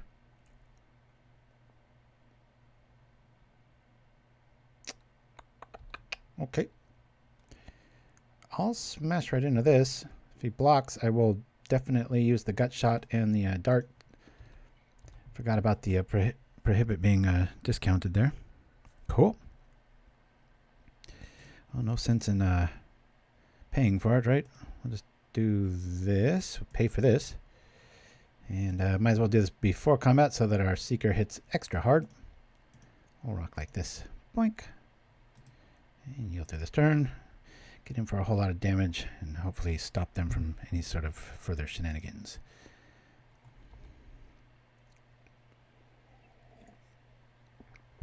Crunch.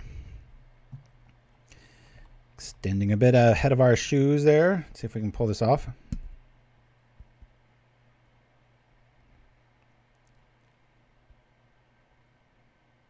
Okay, cool.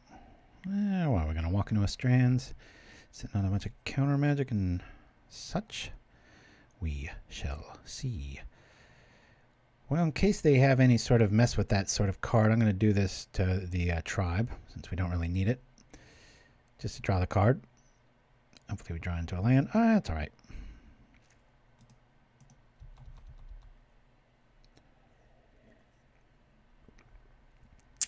Now if that Secret gets countered, won't feel too bad. It definitely is going somewhere here. Sure glad we didn't use that Expedite on our Seeker, because we wouldn't have drawn... would have been frustrating to double draw Seeker there, but... I'm of the opinion, I'm in a rarity, but I do think Snap is OP. So if you put it in the right deck, that is just way too much tempo in a turn. Speaking of tempo, here comes Seagate. The super blocker. We're not out of the woods yet. If our mana doesn't start agreeing with us, they could claw back. Snap the power. As we're drawing pretty useless here. Yeah, some of the cards I've considered like Orum's Cure, but we're so good against red-based like removal in that we've got Mutagenic Main. Our creature's got pretty big backside, especially Tribe. Even Tethmos, you know, you throw a Mutagenic on there and it can withstand a Flame Slash. Pretty cool stuff. Here we go. Here comes the Blink Engine and cue the merry-go-round music. Wow. Look at that. Maybe they've got Ghostly Flicker and they were expecting the discount via Sunscape Familiar. That's what I'm expecting, I tell ya. In October, this time next week, any of you of the Halloween persuasion, check out The Gundo Ghost, G-U-N-D-O-G-H-O-S-T, on Facebook and YouTube. That is my podcast that's going to drop in 6 days. Actually, closer to 5. It's midnight on Friday, meaning 2 minutes before midnight, so that it's like ready on Saturday. And it's kind of an experiment. I don't know if it's going to be a success or not, obviously, but I also don't know if that auto upload is going to do it immediately or if it's going to be a day or two late. We'll see. But talk about production value. Whoever that was in the nice little compliment up about. Oh yeah, derailed. Just one random guy. Expect more of the same with that. All right, let's see. Really spent a whole lot of time on that. Do I draw the card or don't I?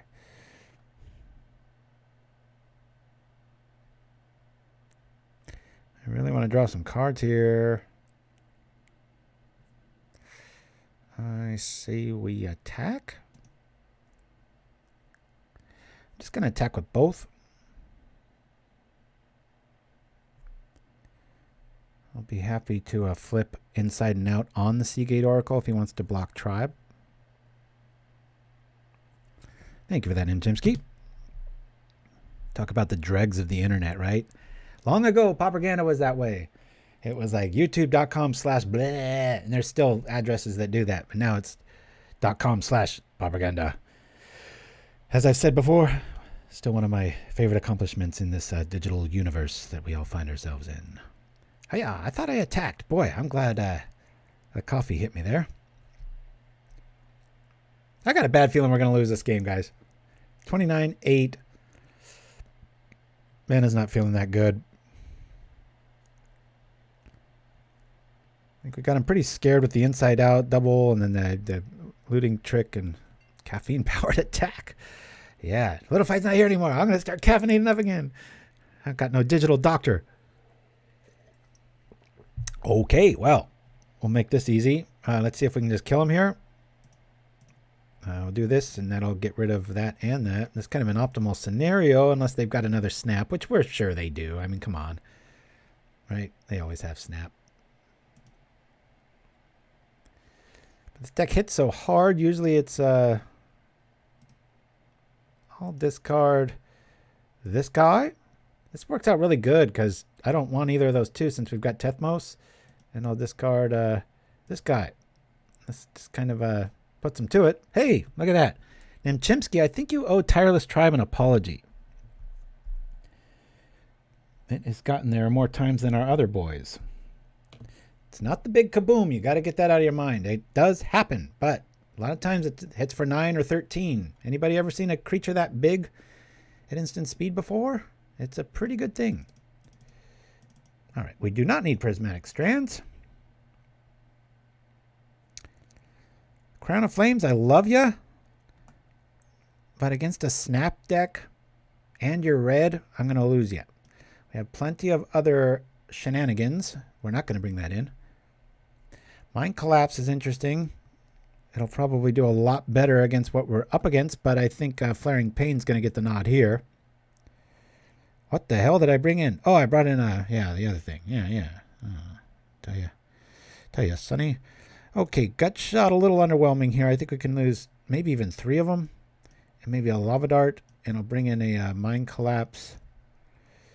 I kind of want another Mind Collapse. Mutagenics a bit. I'll get rid of all the Gut Shots and we'll drop the Mind Collapse. We don't really have any fairies to worry about, so these are good times. Oh, no, never mind. You know what? I think I'm going to want Standard Bearer in this matchup. Those snaps are going to be irritating, and I want to be able to go all in on Kiln Fiend and Seeker and not have to worry about stuff, and we don't have to worry about things dying. That being said, we might want to lose a Mutagenic Growth or 2. I know I'm getting a little reckless here. I lose 1 growth. I usually never lose growths, and I'll do that. All right. Yeah. That feels next level. The range sushi caffeinated up as well. All right. As is often the case. We're on the draw. We've got counter magic. If we draw into a mountain, we're really set because we've got standard bearer. I'll keep this, guys. It's not as explosive as last game, but Mana's feeling good. Those garrisons, my spider senses, if you like Spider-Man of the old days. I don't really like any of the movies. I like the old cartoon from like the 80s, late 80s. But the spider senses are tingling, telling me with no logic, just the hunch. 3 is too many. 2 is where it's at for this list. Usually my senses are accurate. I've considered snow here too, but Mind Collapse is just better than Skred when you do need that big removal, if you're wondering. So if you're watching this on YouTube later and you're like, hey, why not? Shush yourself. That's why.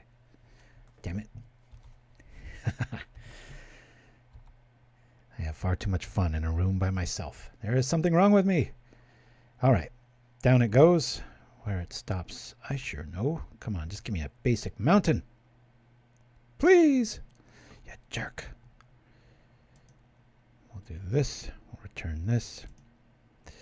And I think we've got to get rid of something. In fact, I know we do.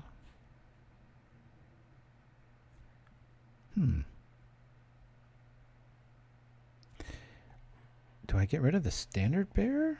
No, I get rid of the garrison. Because he's going to counter the standard bearer. Then I'll have to have another counter for Tethmos. Alright. We'll slow roll this. Let's get rid of this. Considering if it wasn't up against so much counter magic with the drawback of reduced mana cost in the Sunscape. Getting a little cutesy there, maybe discarding something we need so that we can power it out via instantly Mutagenic Growth on the Tethmos, but I don't want to get too fancy. Okay. Let's bring out this dude with some counter magic backup. Careful to click on the white mana symbol. We've got Pyroblast backup. This gets countered. I could recounter. Let's just counter it. Force him to have something. He's probably got a snap. Might be better off if it was dead, right? Okay.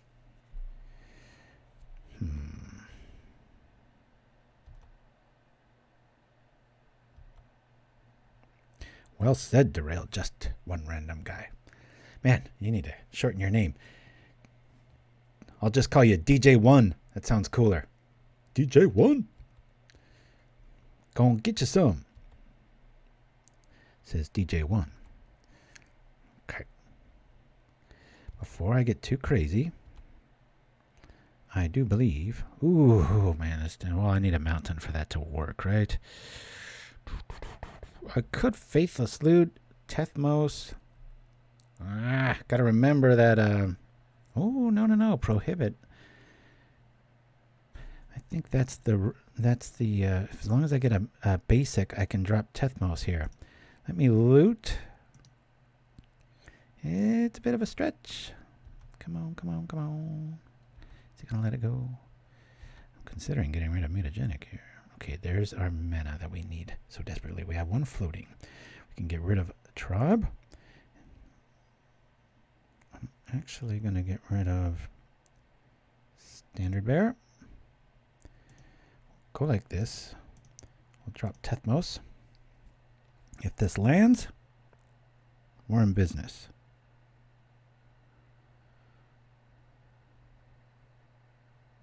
It lands. So now we can attack pretty recklessly. Attack. If he wants to snap this, we've got something to say about it.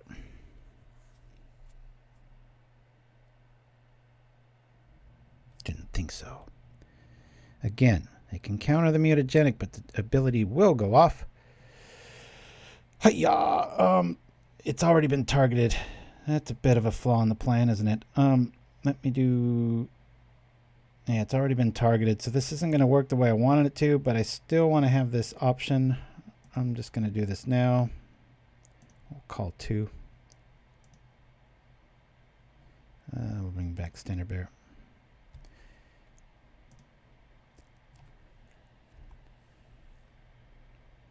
Under no delusions, this is getting returned.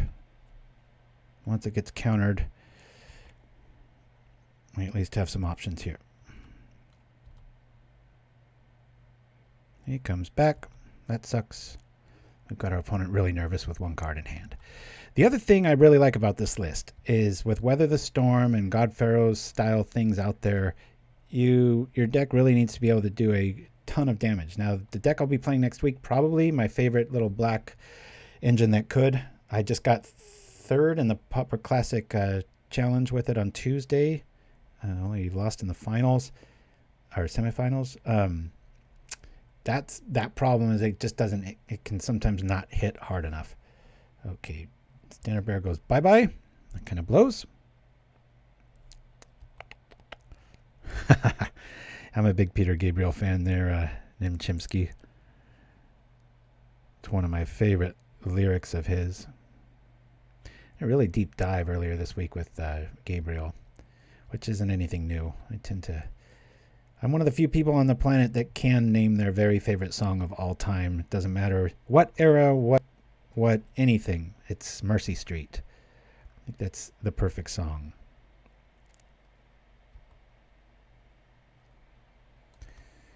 Alrighty. We have Expedite. Basic would be pretty nice here. Alpine, come on, man. Can't you listen? I said a basic. What are you doing to me? Alright, we'll drop this. We'll drop... Oh boy, you know, I like the Kiln Fiend as a scare tactic. He already knows we've got Seeker. Let's keep our mana ahead. Let's watch my mouth so I don't eat up the clock indefinitely here. DJ1. Ah, I see. Believe me, I'm not one to talk. My name's a pretty clunky mess.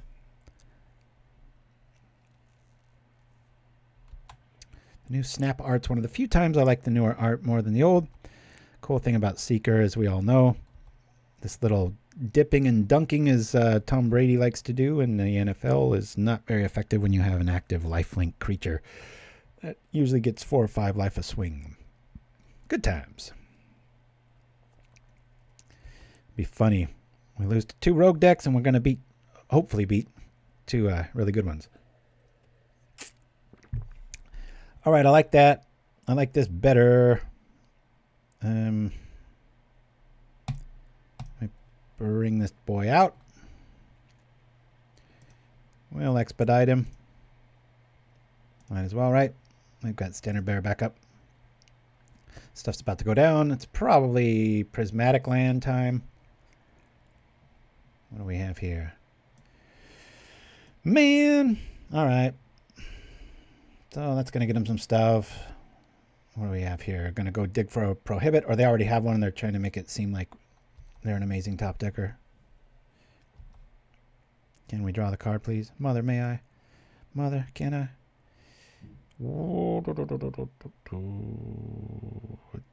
Rather get some more stuff in our yard. Let's do this. I'm done with my mana.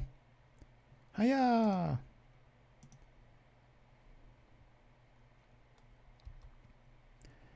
At least we'll be able to kill some stuff. Tethmos showing up. Come on now. Yeah. Yuck. Yuck. Not to sound like a bad stooge impression. Let's attack with these guys. Hiya! They are at 25 life. This is no easy path. You know, the secret of the way art works a little interesting. It's he's on a bridge. There's not many ways to go. I don't want to draw him in a desert. It's like, hey, you got 2 decisions, Baldy. Well, I guess you got the other access, right? Feeling kind of suicidal. Maybe he gets wings, goes the other way. All right. Well, given this scenario, I'm going to smash with Tethmos. Because I can kill this life gainer and get back Tireless Tribe. Hiya! Talk about some value. Let's cast a creature, kill a creature, gain more life, and hit harder. That's pretty cool. The fireworks continue. Expedite showing up. As frustrating as those first two matches were, I have to say the deck's showcasing ability as far as like why I chose certain cards here and there is showing itself.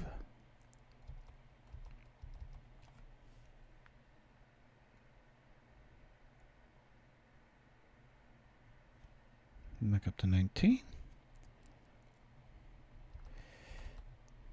With so many little cantrips and free spells targeted on Tethmos, feel pretty good about our ability to, even if we run into counter magic walls, Standard Bearer comes back, turn off the snap engine. We've only seen one snap. They also brought an Echoing Truth, which is very curious. Probably expecting a Oblivion Ring or Journey to Nowhere sort of tech out of our sideboard, but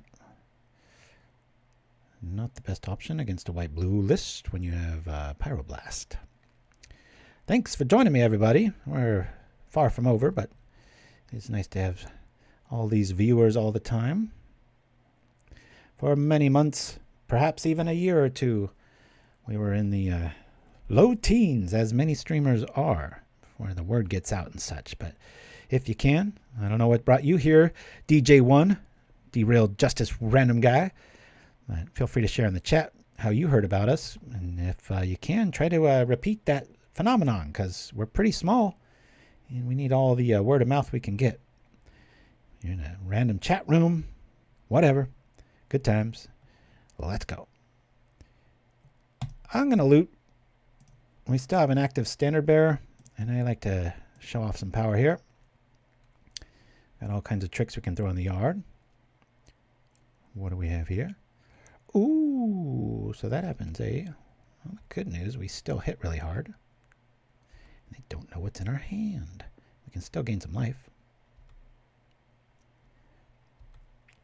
Attack!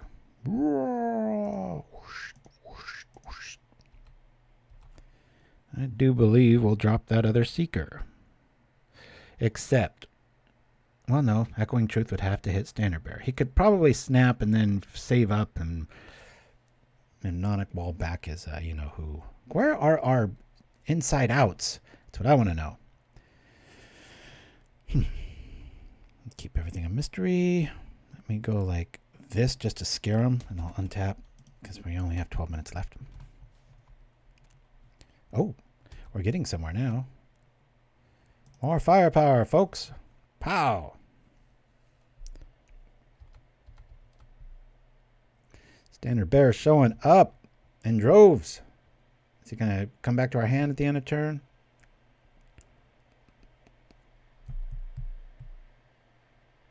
Oh, guess not.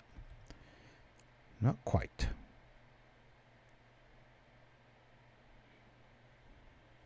It was from back when Any New Province used to stream, I believe, says Derail. Boy, you've been quiet in the chat forever then. Hiding in the shadows, I see. See a new moniker for the day. I always assume it's the person's first day showing up and such. So, well, there's not much we can do here. I might as well not burn time, so I'm going to yield. Opponents destroying avalanches of cards thanks to Ghostly Flicker being reduced. Crazy power level across from us. Equally good power level in our creatures, but lacking the options Islands gives you. Snap shows up. Okay, that's probably a Dominoes from here, but at least that was one of them. Here comes what? Our Chaomancer. Probably Mnemonic Wall with the Sunscape package there. Being that our Chaomancer has 2 mana in their cost.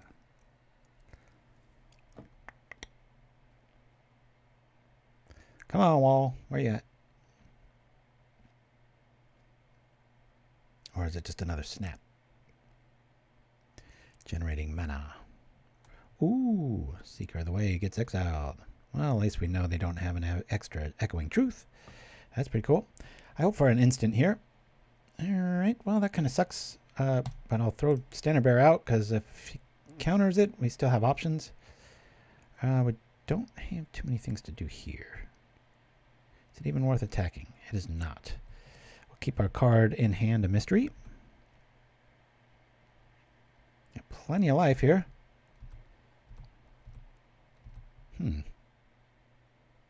Maybe I should play Basking Root Walla. Yeah. Bad idea 101. Cool guy. I still use the RG Violent Outburst deck he showed on this channel. Oh, Demios. Yeah, you'd think by now we'd run out of ideas, but they keep printing cards and I can keep mixing and matching new things, and sometimes it's lame. I won't lie. There's times of crash and burn. Last week wasn't all that great, but we learned. All right, what are we getting here? Let's open up the green log. Ephemerate. I sure wish that worked with Standard Bearer and they had to choose our Standard Bearer. That would be really nice, right?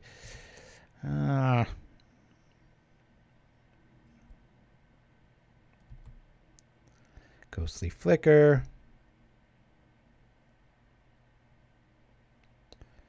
Yep.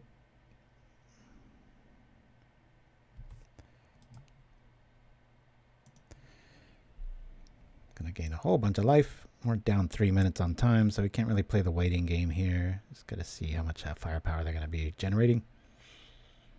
Quite a bit.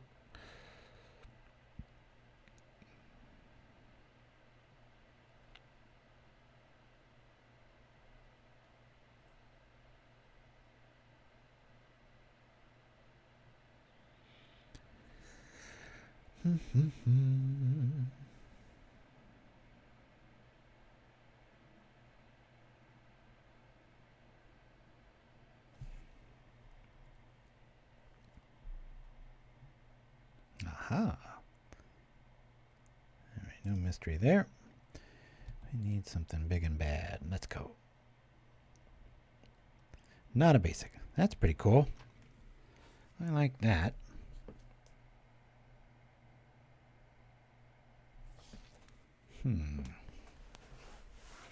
Curious indeed. Let us attack. Let us attack. It's a let us attack. Oh, come in with these dudes. Oh, wow, derailed. Thank you. My goodness. Making it rain. Thanks for all the gift subs. Indeed. That's awesome. No blocks, eh? Let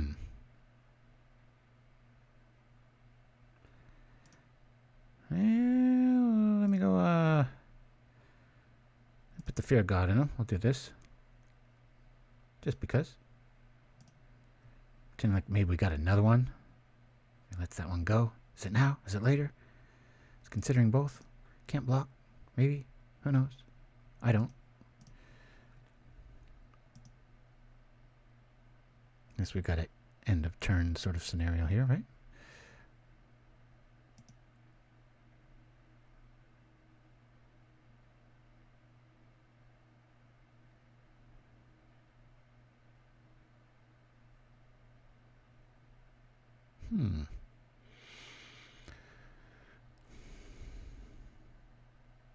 All right.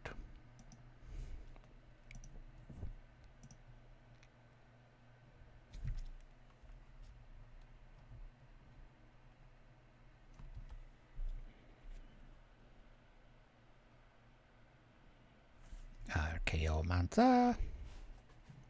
Drawing cards. Where are our inside outs? And our Pyroblasts? And all these other things. And Diablo 2 hype. My kids our oldest one, is really into the new Diablo. I don't even want to say new. They're calling it resurrected. It's repurchased. It's so funny to read their little perks. It's like newly enhanced graphics. It's like, yeah, you have to do that, otherwise it won't play. And then it's like 5 levels. It's like, that's what it's always had. And then there's like another bullet point. It was like, and many more things. It's like, really? From a PR perspective, that's a pretty hard sell there. It's like, you think you might have mentioned the other things It's pretty much like, this sentence has words and letters. And then they want like $60 for it. I was just like, good lordy. You know what, guys? I'm going to just fold here. We might be able to win this one. But my time and my blabbermouth, we're just going to... this is a pretty hard thing to get past. And I'm just going to count my blessings. I don't know if I like this now. Get rid of the 1.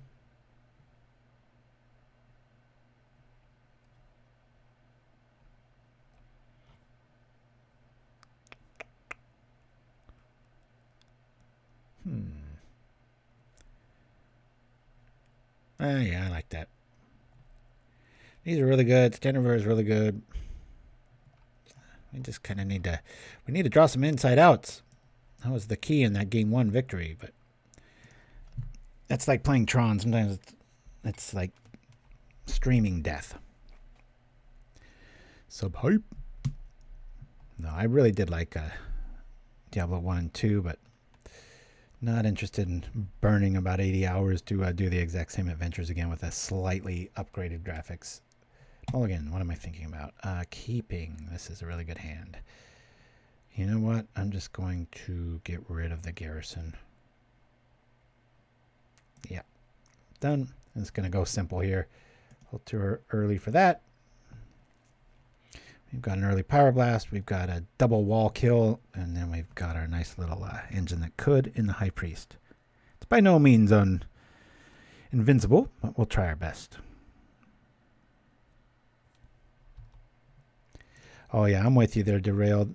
As a player, I prefer aggro combo and stuff, but as a streamer, I really like aggro because it just keeps things moving. There can be some insanely boring games, and it doesn't make for a good show. Another basic.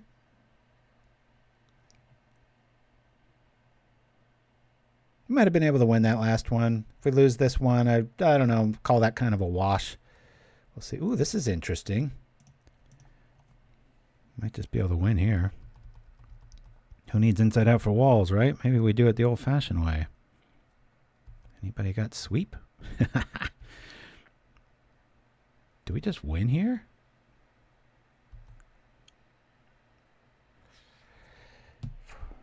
Oh boy.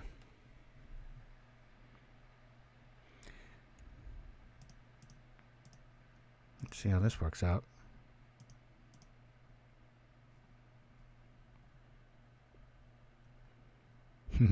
Might as well, right? Play this.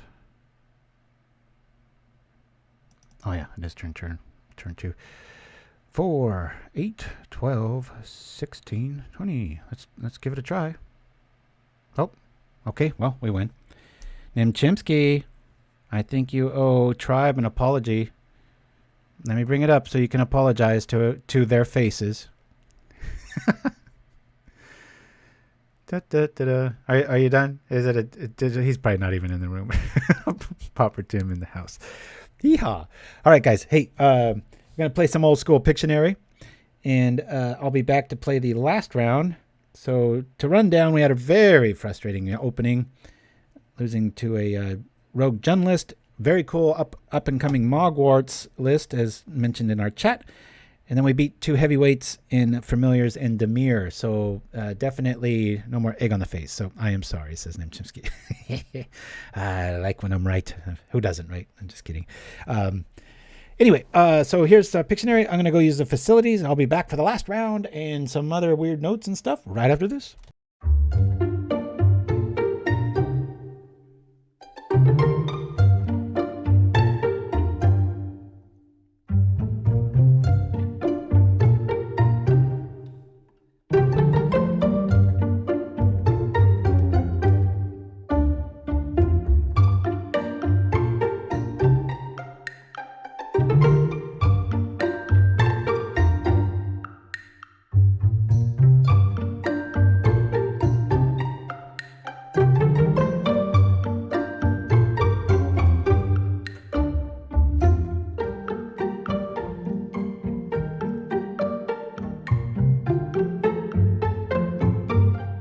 Come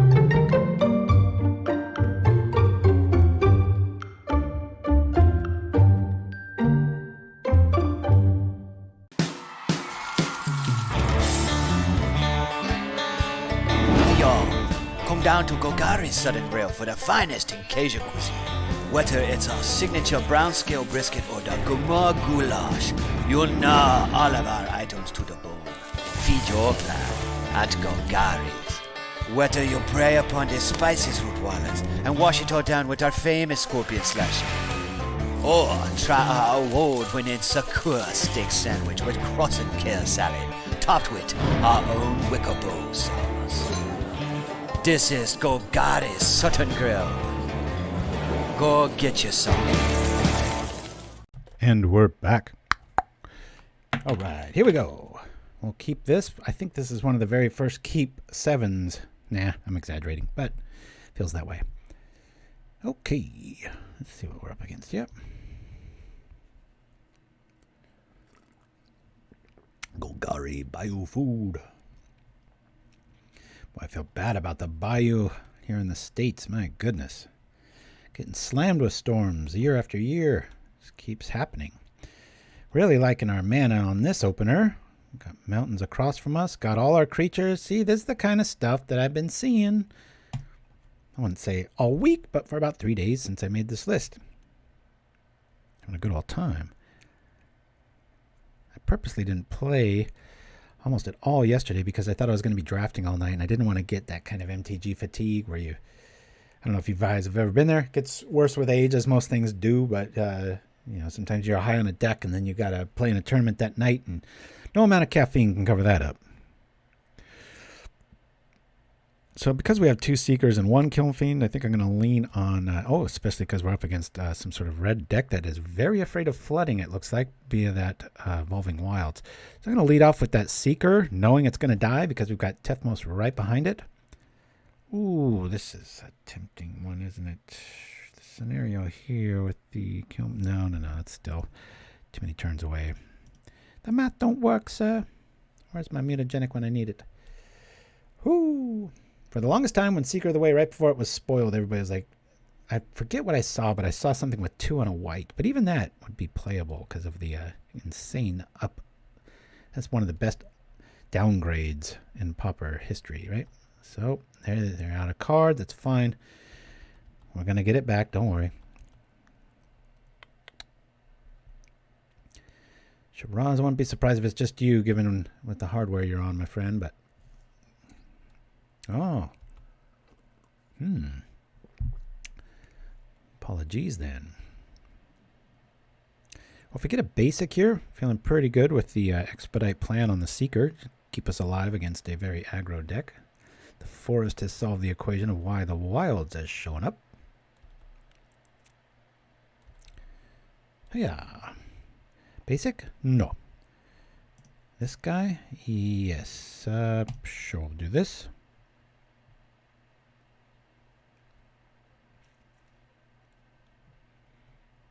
Yellow.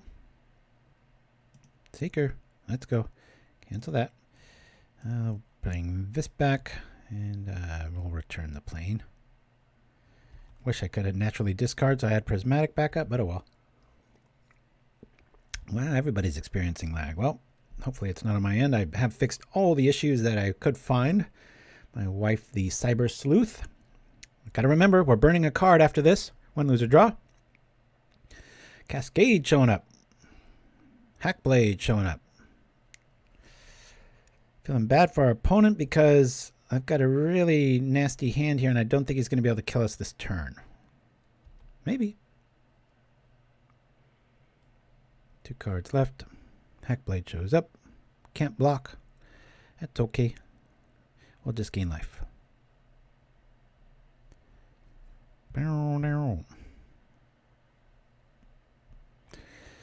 Ooh, that's an interesting sequence. I'm trying to think of the best line of events here, but I do believe... Yeah, I could play Tethmos and loot, throwing Prismatic in the yard, and then attack, gain 3 life back. Kind of like that play. Since we're not going to be able to block because that cool little goblin, Frenzied goblin. Bleh. That's the sound goblins make, by the way.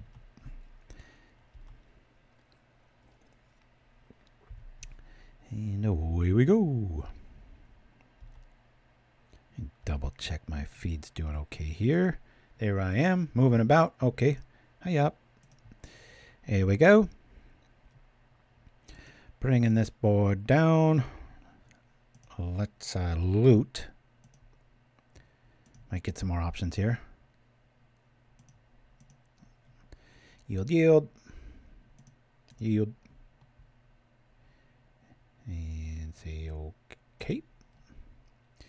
Ooh, look at this. Look at this. These, not so much. I'm going to throw this out and... I'll throw this out. I have seen a lightning bolt and company. Bring this and this back. We'll drop priest. This is going to become a bloodbath pretty quickly. I'll be able to mutagenic the priest to get back seeker. Tap the priest.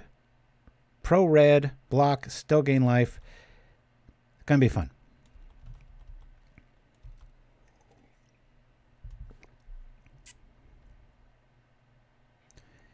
This deck can do a lot with everything tapped. That's what I really like about it.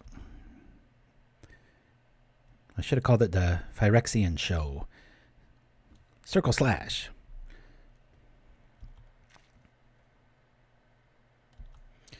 Before I cast Prismatic, I'm going to cast Mutagenic. Also, black's my favorite color. Let's get rid of that COP black annoyance. All right, there it is. Okay, I'll put it front up here, so I'm like, can't miss the show. If I do forget, I'll need medical attention. No, just kidding. I'll hit it first thing next time. For sure. I do want the attack to go down. Oh, isn't this interesting? Do I still do it? Is the question. I think I do.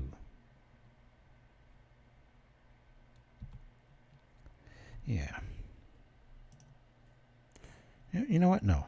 I can save that for a combat trick and still do that. Okay. Let's go. Here we are. That's kind of cool. We got all kinds of little tricks and tricks of the trade, I tell ya. Yeah.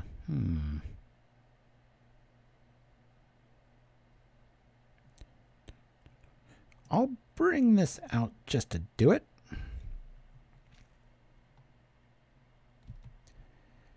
We will attack with both of these.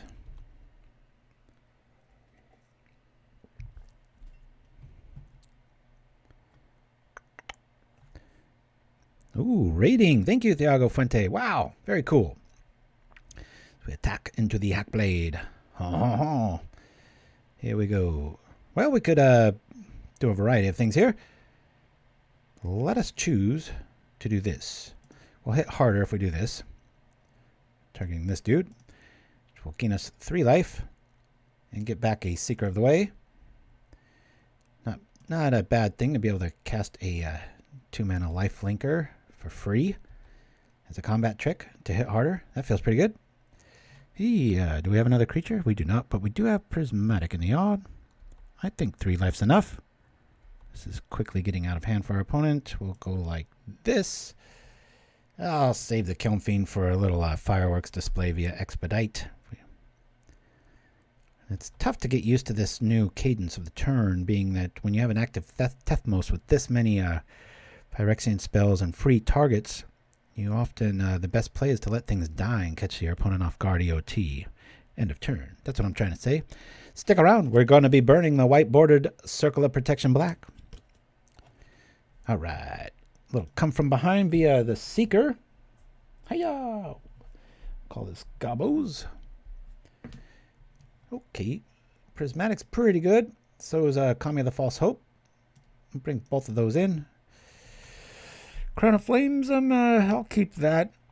Mutagenic's good against the other things. We're not really too concerned with Expedite here. We're not the aggro. It's one of the few matchups we're not. And I think I'm going to lose one Kiln Fiend for the same logic. I like to see him late, not too early. But other than that, I think we're good. We'll keep. Thank you so much for the rating party. Don't get those very often. It's nice to have. And if you're new to Propaganda, don't miss our parody commercials, spoof commercials. We have about 50 now. All right, we've got early removal. We've got this ability to get this back. I'm right on the edge. I'll keep it. Just because we got an early gut shot. I keep thinking Alpine Meadow just looks like it should gain you life, but it doesn't. Yeah, if you're ever bored, curious, want to get a good laugh on, know your MTG history well, please go over to our YouTube channel. Check out our playlist of... I think you can spend 40 minutes now watching them back to back to back to back. I'm pretty proud of that. That's a hell of a lot of time spent editing those. And for generations to come, there we go. We're going full circle. Join us in the first part of the show. We were really getting flooded with Tethmos. We only have 3 of them. Everything else we've got 4 of, and yet he just keeps showing up to the party. Kind of acting like the art suggests. Like, look at me! Okay, we have this. 2 damage versus 1. Cohort. As long as you control another red creature, which he does. Well, I could take 2 to kill 1. I'd rather do this. Raid hype! Yeah, that might be our very first raid. I'm not sure.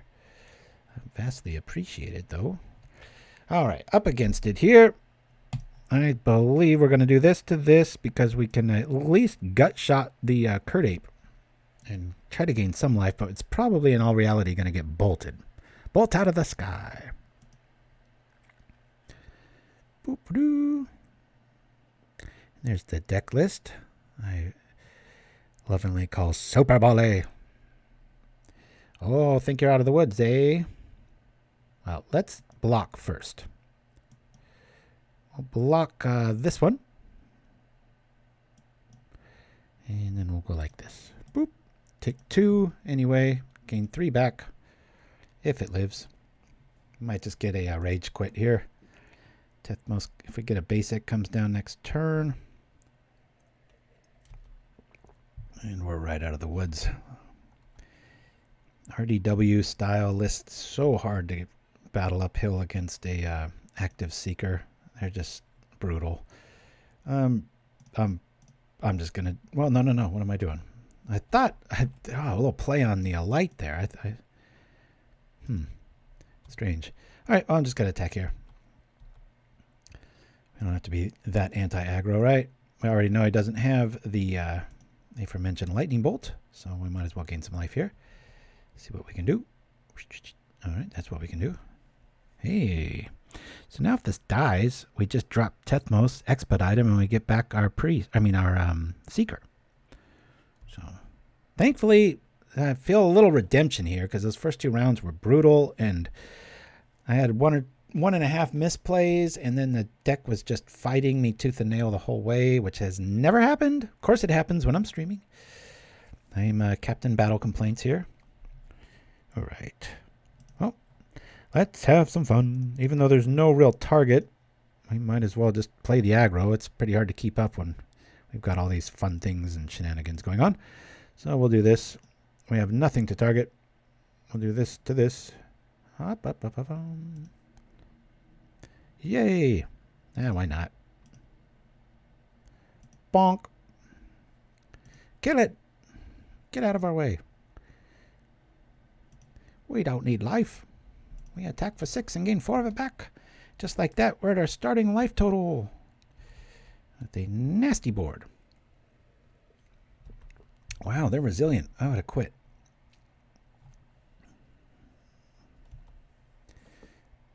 Here comes that forest the Kurt Ape was longing for to chew on his forest bananas. Actually, gorillas I don't think are too fond of bananas. Did I read that incorrectly? Am I remembering wrongly? That is a great possibility. Given what we're up against, I'm going to actually just flood the board here. These are pretty hard to kill, and if he wants to point a lightning bolt at them, I'm fine. And we're pretty good with our mana. I'll probably save these last 2 lands for Faithless Looting. We've got lethal if we draw anything. That Seeker can turn on, so yeah. Maybe the raid caused some sort of a drawback there, but this is the deck I've been calling Super Bully for a few reasons. Many of which is, well, it's Boros Bully is the deck I coined a couple years back. Still sees quite a bit of competitive play. But this one being of the same color persuasion, I like it quite a bit. A little bit more firepower, a little more inevitability, especially against black-based stuff. We can just keep bringing things back. And main deck gut shots and lava darts are pretty awesome in this metagame of fairies and just a lot of combat tricks. So here's the scenario too. You know, it's like, okay, you can kill the Seeker. All right, that really sucks. That hurts us bad. Did not expect to see that in an aggro list, but good for them. Gonna definitely time walk us for a turn there. But in that scenario, you know, normally you run into like, what, a lightning bolt, but then given what he's seen so far for everything from mutagenic to gut shots to lava darts to expedites to inside out, we've killed quite a few people with Tribe today, as Nim Chimpskey will admit through grinded teeth in the chat. Won't let it die, and our deck continues to let us down. I'll drop a Meadow because it looks beautiful and pass the turn. The turn of inevitability. This is game 2. We thrashed game 1, and I think we're doing more of the same this game. We get a Lava Dart. This will be fun times. And even Lava Dart, target Tethmos. Even Gut Shot, target Tethmos. And he's up against it here. It's really frustrating when you're in aggro deck and you've got to play defense. Note to the wise, too, that Valley Dasher is sometimes in this list. And if you're in this scenario, new players, don't play it on your first main. Play it your second main, and then you can block with it. A lot of people don't see that angle. Good grief. Wow. This is crazy. I'm going to attack with everybody. Opponent's Hellbent. If Seeker dies, it's fine. Any spell's going to bring back you-know-who. Meaning the guy I just mentioned, Seeker. Shares a haircut with me. Good times. Tough decisions. Yeah, I think you gotta go that route.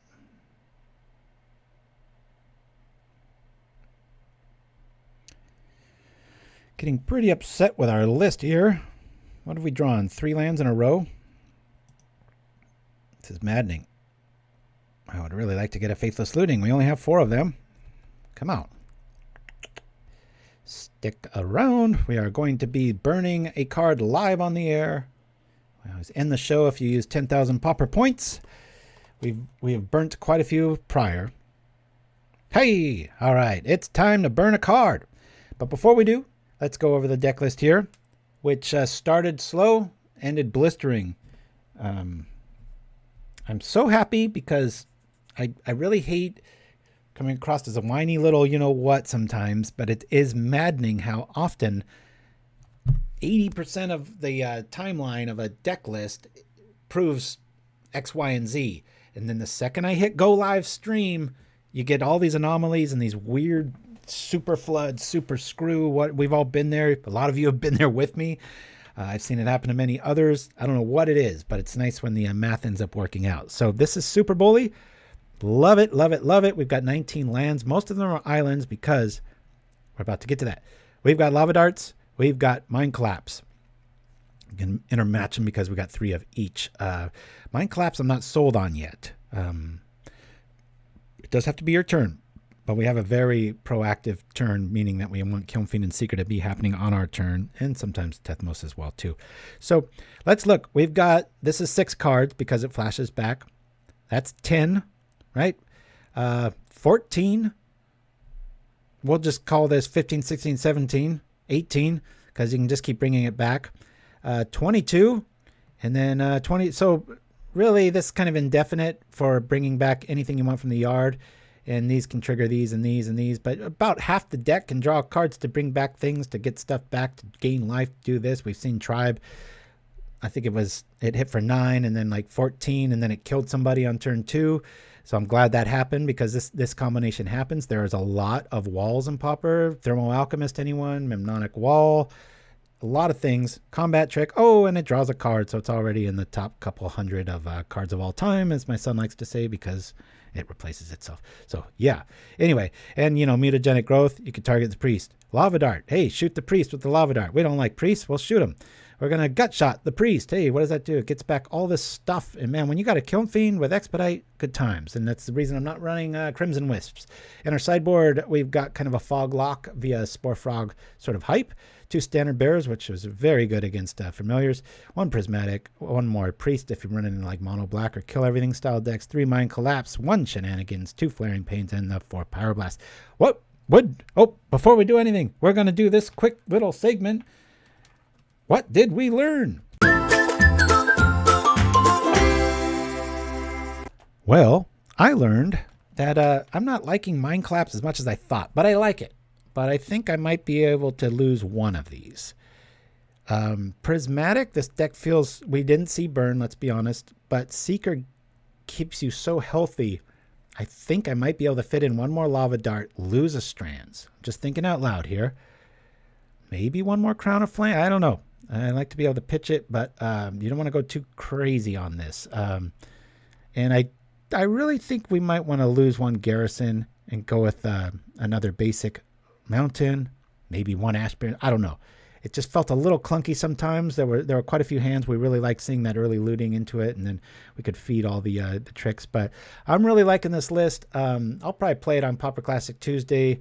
Got 3rd last week with what I'm going to be playing next week, my Black Sack style thing there and stuff. So, but yeah, if you like it, there's our Pauperganda channel. Please like, subscribe, do all that stuff. Don't go anywhere. We're not done yet. Check us out. We're here every Saturday. That might change, actually. But before we go much further, I'm going to cut to the big ugly screen. And we're going to do a thing that's, I think, customary just to this show. Oh, no. Okay, I thought I forgot my Torch of Brilliance. So, in the past, let me bring up, might as well just clear this out.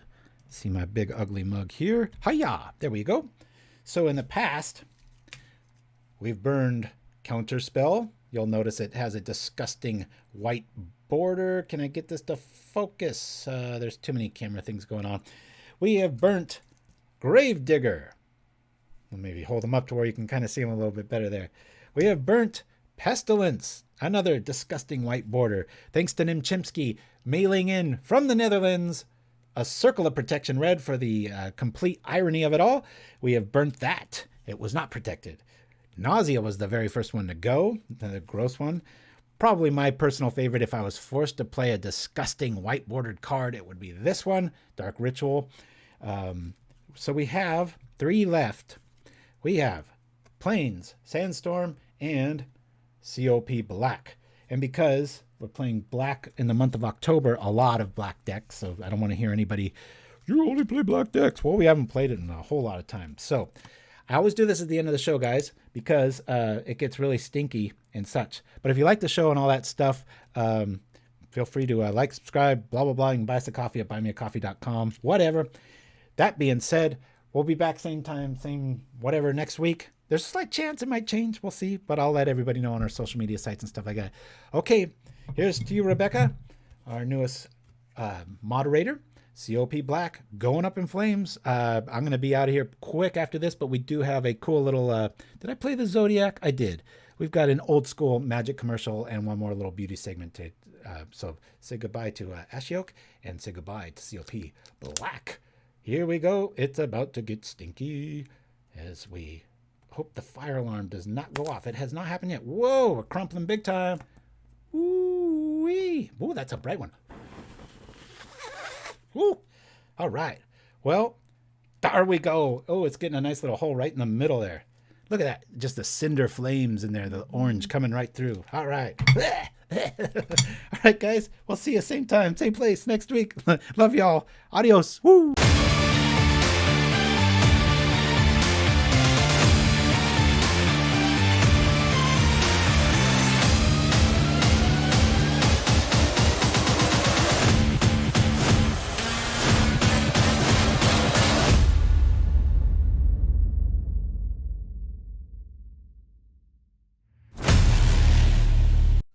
Every day at Magic's game testing facility, crack geneticists are hard at work engineering new creatures to help you annihilate your opponent.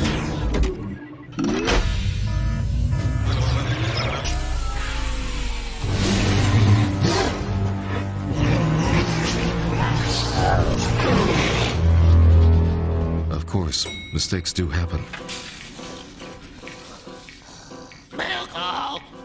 Magic the Gathering. Beat your friends.